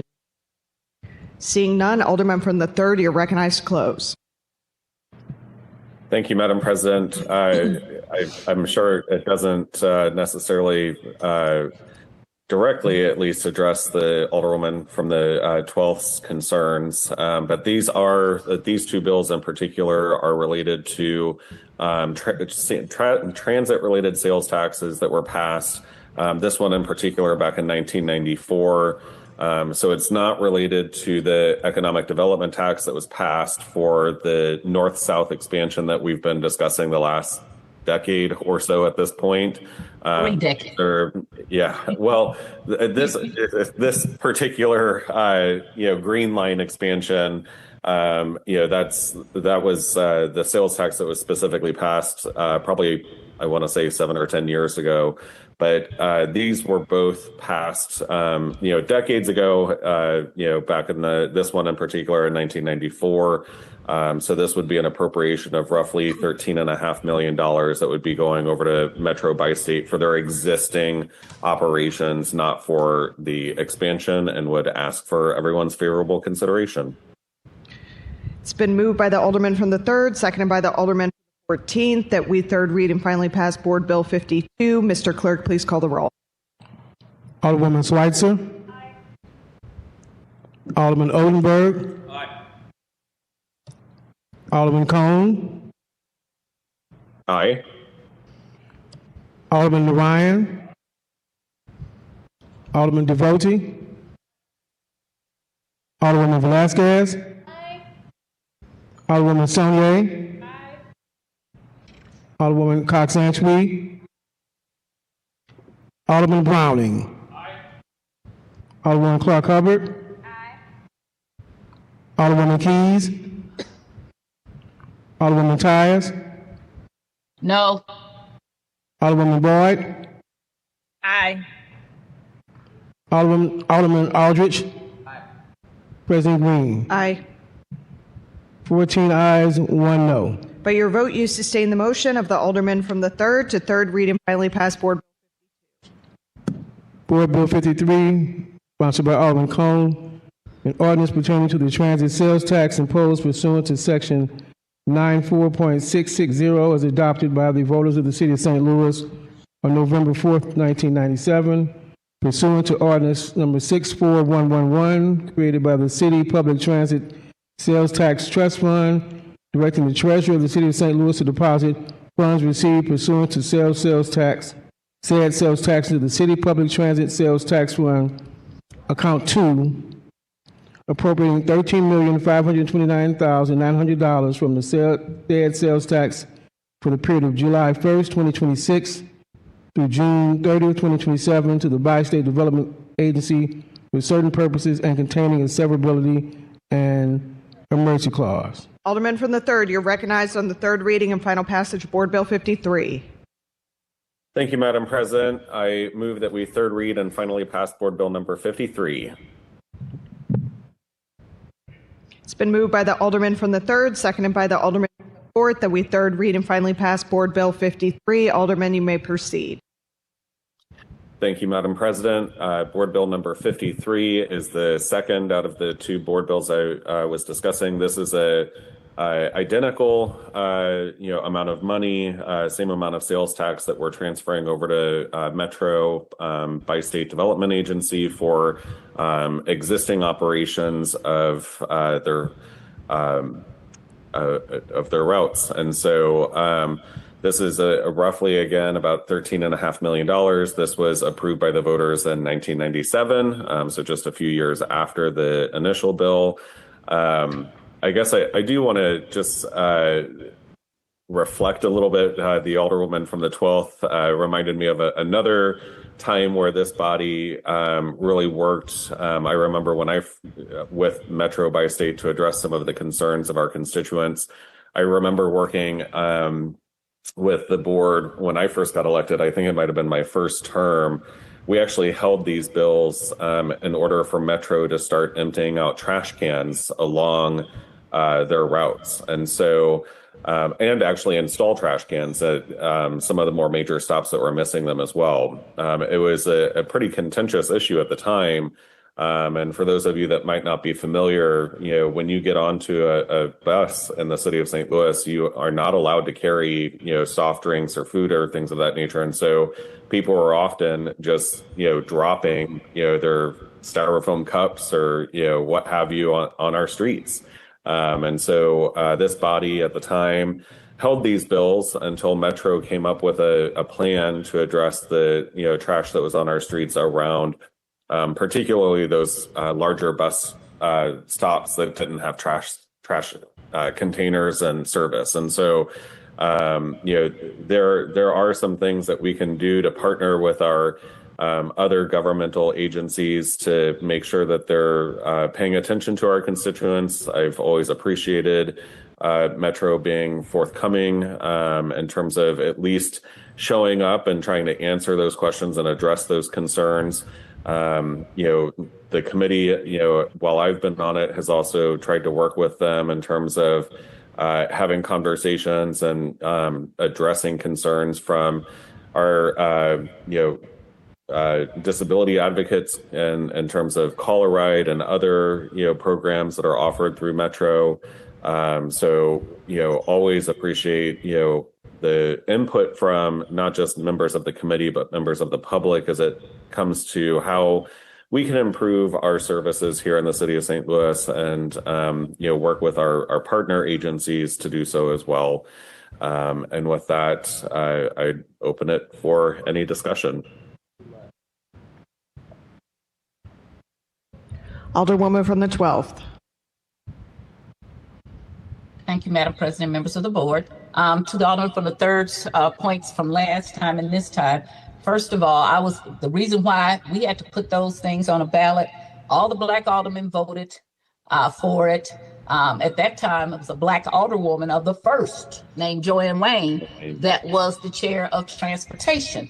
And we could have easily held it up. We all did it in 94, 97 because we were going to get MetroLink. We were being team players. That's the whole point. Being a team player in North St. Louis gets you broken promises and broken hearts, okay? And so that's what has happened. And it's very well documented. We had meetings at Lexington School, which I built. And we all came down there before Griffin was the chair of the caucus then. We all came and met and came out with a new plan, because we had already had a plan from before she came down. So this has been ongoing planning about the North-South corridor, started in 92 or 93, even as MetroLink was becoming a reality in the city. And so you have to just face what has happened is they didn't keep their words, period, dot, okay? We have no business believing anything that people say about what's gonna happen, because who would have thought after you redistrict me that I would be sitting here again talking about this very same thing? So to me, that tells me that God had a plan for me to be back here, okay? So I could talk about this. And and say that they don't keep their words. And then they say, oh, I can give you a big bus.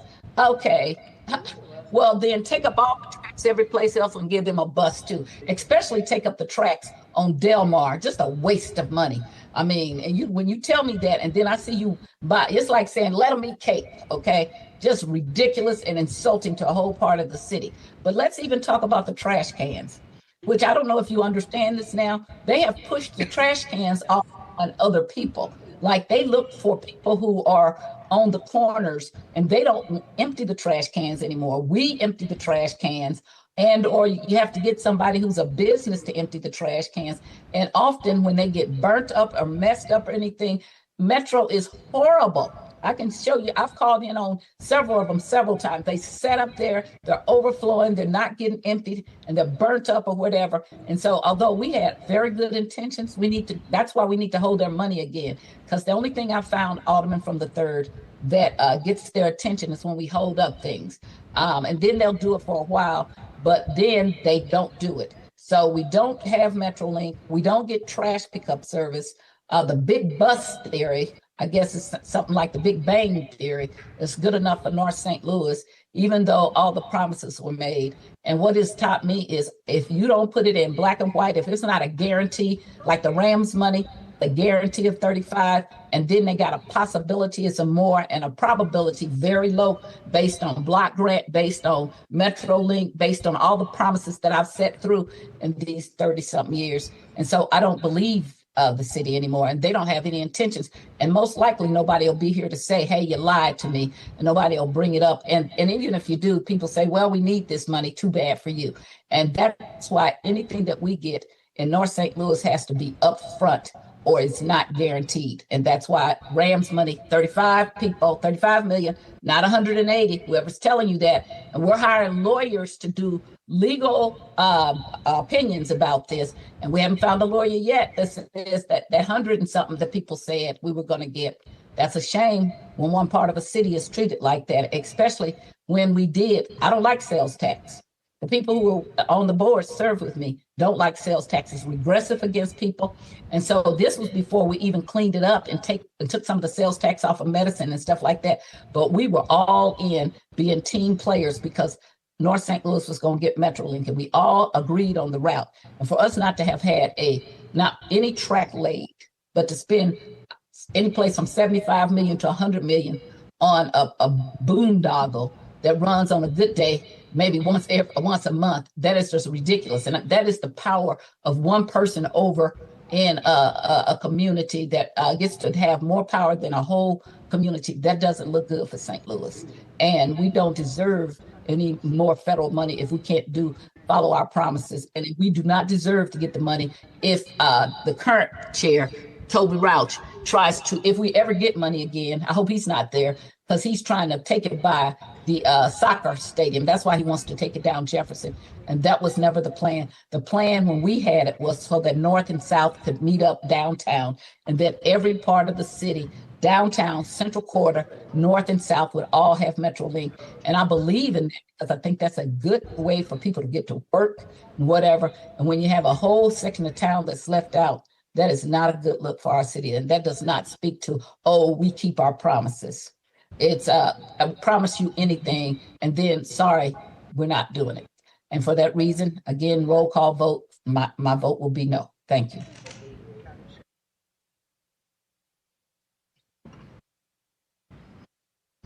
Any further discussion? Seeing none, Alderman from the 3rd, you are recognized to close. Thank you, Madam President. I renew my motion. It's been moved by the Alderman from the 3rd, seconded by the Alderman from the 4th, that we third read and finally pass Board Bill 53. Mr. Clerk, please call the roll. There's been a request for a previous roll. Duly noted. Hearing no objection, you have voted to sustain the motion of the Alderman from the 3rd to third read and finally pass Board Bill 53. That is the extent of the third reading and final passage of the board bills. Reported the finally passed and signed by the President. Board Bill 32, 52, and 53. All other business being suspended, the President shall in open session affix her signature hereto to the end that these may become law.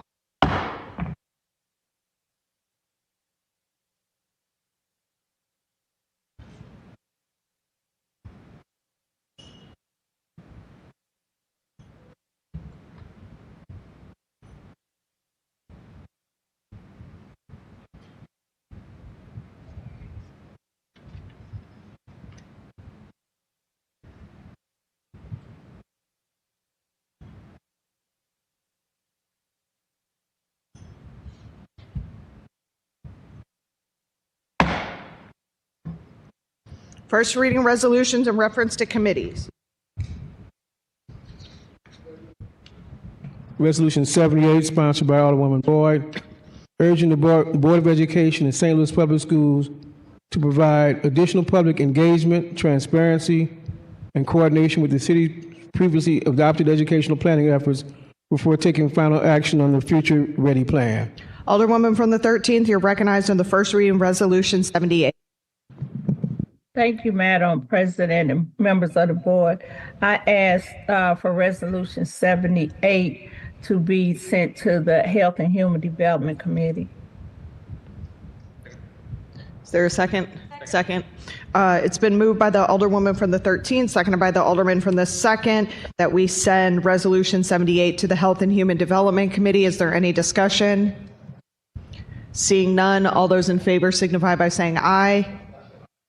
Opposed? Motion carries. Second reading resolutions, committee reports and adoptions. The following board bills were held in Legislation and Rules Committee. Board Bill 41 as amended in committee, and Board Bill 50, floor substitute. Alderman from the 14th, you're recognized on the motion to suspend the rules for the purposes of introducing Resolution 79. Thank you, Madam President, members of the board. I move that we suspend the rules to introduce Resolution 70. It's been moved by the Alderman from the 14th, seconded by the Alderwoman from the 1st, that we suspend the rules for the purposes of introducing Resolution 79. This is a non-debatable motion. Mr. Clerk, please call the roll. Alderwoman Schweitzer. Alderman Odenberg. Alderman Cone. Alderman Ryan. Alderman Devoti. Alderwoman Velasquez. Alderwoman Saunier. Alderwoman Cox-Antwi. Alderman Browning.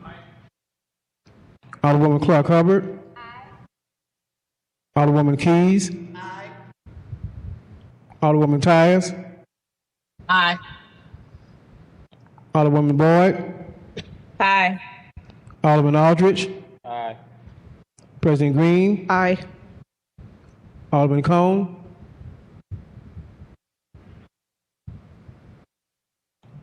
We have 14 aye votes. By your vote, you sustain the motion for the Alderman from the 14th. You could please place Board Resolution 79 at the end of the courtesy resolution calendar. So noted. Thank you. Alderwoman from the 10th, you are recognized on the motion to adopt the courtesy resolution consent calendar. Thank you, Madam President, members of the board. I move that we adopt the courtesy resolutions calendar. It's been moved by the Alderwoman from the 10th, seconded by the Alderman from the 14th, that we adopt the courtesy resolution consent calendar. Is there any discussion? Alderwoman from the 12th. Alderwoman, you're muted. I'm sorry, Madam President, if I could request that my name be added to, is it 79, Gary Stoff? Yes. Mr. Clerk, please make note of that. Thank you. Alderman from the 14th and then Alderman from the 9th. Thank you, Madam President, members of the board. First, I will make a motion that we embank Resolution 79. Second. It's been moved by the Alderman from the 14th, seconded by the Alderman from the 9th, that we embank Resolution 79. Is there any discussion on the motion to embank? Seeing none, all those in favor signify by saying aye. Aye. Aye. Opposed? Motion carries. Thank you, Madam President, members of the board. Resolution 79, I think we all have had our experience or at least a run-in with somebody who have served our city very well. As we know, last week, Mr. Gary Stoff left and he got his wings and went off to heaven. I do want to read kind of one little section of this resolution when we talk about somebody who's been dedicated, who have served the city for over 3 decades. That was Mr. Gary Stoff, who was the Republican chairman of the Board of Election, or commissioner of the Board of Election. But whereas Gary Stoff donated nearly 3 decades to the administration of elections in the city of St. Louis, he was first appointed chairman of the Board of Election by then Governor John Ashcroft in 1989 and returning in 2021 to serve as the board Republican director, a post he held together with a period as deputy director continuously from 2021 upon his death, making him a fixture of bipartisan Board of Election commissioner for a generation of the city of St. Louis. I actually had the opportunity to first meet Mr. Stoff when I first ran for committeeman back in 2016. And he was a wealth of knowledge, but also a very kind and gentle gentleman. Anytime I walked in his office, it was a lot happening. And as I've heard, he seemed like he was the archives of the Board of Election. But I always enjoy being able to go to the Board of Elections and just being able to have a conversation with Mr. Stoff. Like I say, he was always just very helpful, very sweet, very kind. He probably was the Republican director the Republican director commissioner, but that didn't stop him regardless of being a Democrat or Republican, helping out. And I think that, it's going to be a very long time to the Board of Election find such a person as him. And I want to all his family, just send my condolence, as well as the Board of Aldermen. We all signed on as a co-sponsor our condolence to his family, and just thank them for allowing us to have such a gentleman who served our city very well. So to the family of Gary Stoff, you have my condolence and pray for you. And it was an honor to be able to get to know him, and just so thankful for all he's done for the city of St. Louis. Alderman from the 9th. Thank you. Thank you, Alderman from the 14th, for bringing this resolution, and to all my colleagues for adding themselves as co-sponsors. Similarly, to the Alderman from the 14th, I met Mr. Stoff when I first filed for office, and he sat down, he helped me figure out the paperwork, which isn't the most clear thing sometimes, and he just was so, I think all the words in this resolution say it well. He was gentle, he was kind, he was the kind of person who really wanted to help our democratic process work. And when I heard that he had passed, I couldn't believe it, because it's just one of those fixtures down at the Board of Election Commissioners that it's going to be hard to walk in those doors and not see him there. So I just echo the sentiments. My condolences to his family. Just know that Gary was well known by many people and loved by many. So sorry to see him go, but happy for the good that he did while he was here. Any further discussion? Any further discussion? Alderwoman from the 10th. May I please be added as a co-sponsor to Resolution 77? Mr. Clerk, please make note of that. So noted. It's been moved by the Alderwoman from the 10th, seconded Alderwoman from the 1st. Thank you, Madam President, members of the board. I missed the first little bit of the Alderman from the 14th remarks, but I do want to know there are services for Mr. Stoff later this week on Wednesday at 10 at St. Stephen's in the 1st Ward. So I hope to see you all there. It's been moved by the Alderwoman from the 10th, seconded by the Alderman from the 14th, that we adopt the courtesy resolution consent calendar. All those in favor signify by saying aye. Aye. Opposed? Aye. Motion carries. Announcements. Tuesday, July 21st, there's a Transportation and Commerce Committee at 9 a.m. It's a webinar. Legislative and Rules Committee at 2 p.m. webinar. Thursday, July 23rd, there is a Personnel and Administration Committee meeting at 11 a.m. and a Health and Human Development Committee meeting at 9 a.m. That's a webinar. And then Friday, July 24th, a full board meeting here in the chambers. I would, before we proceed to other announcements, ask if we would all stand for a moment of silence for Gary Stoff.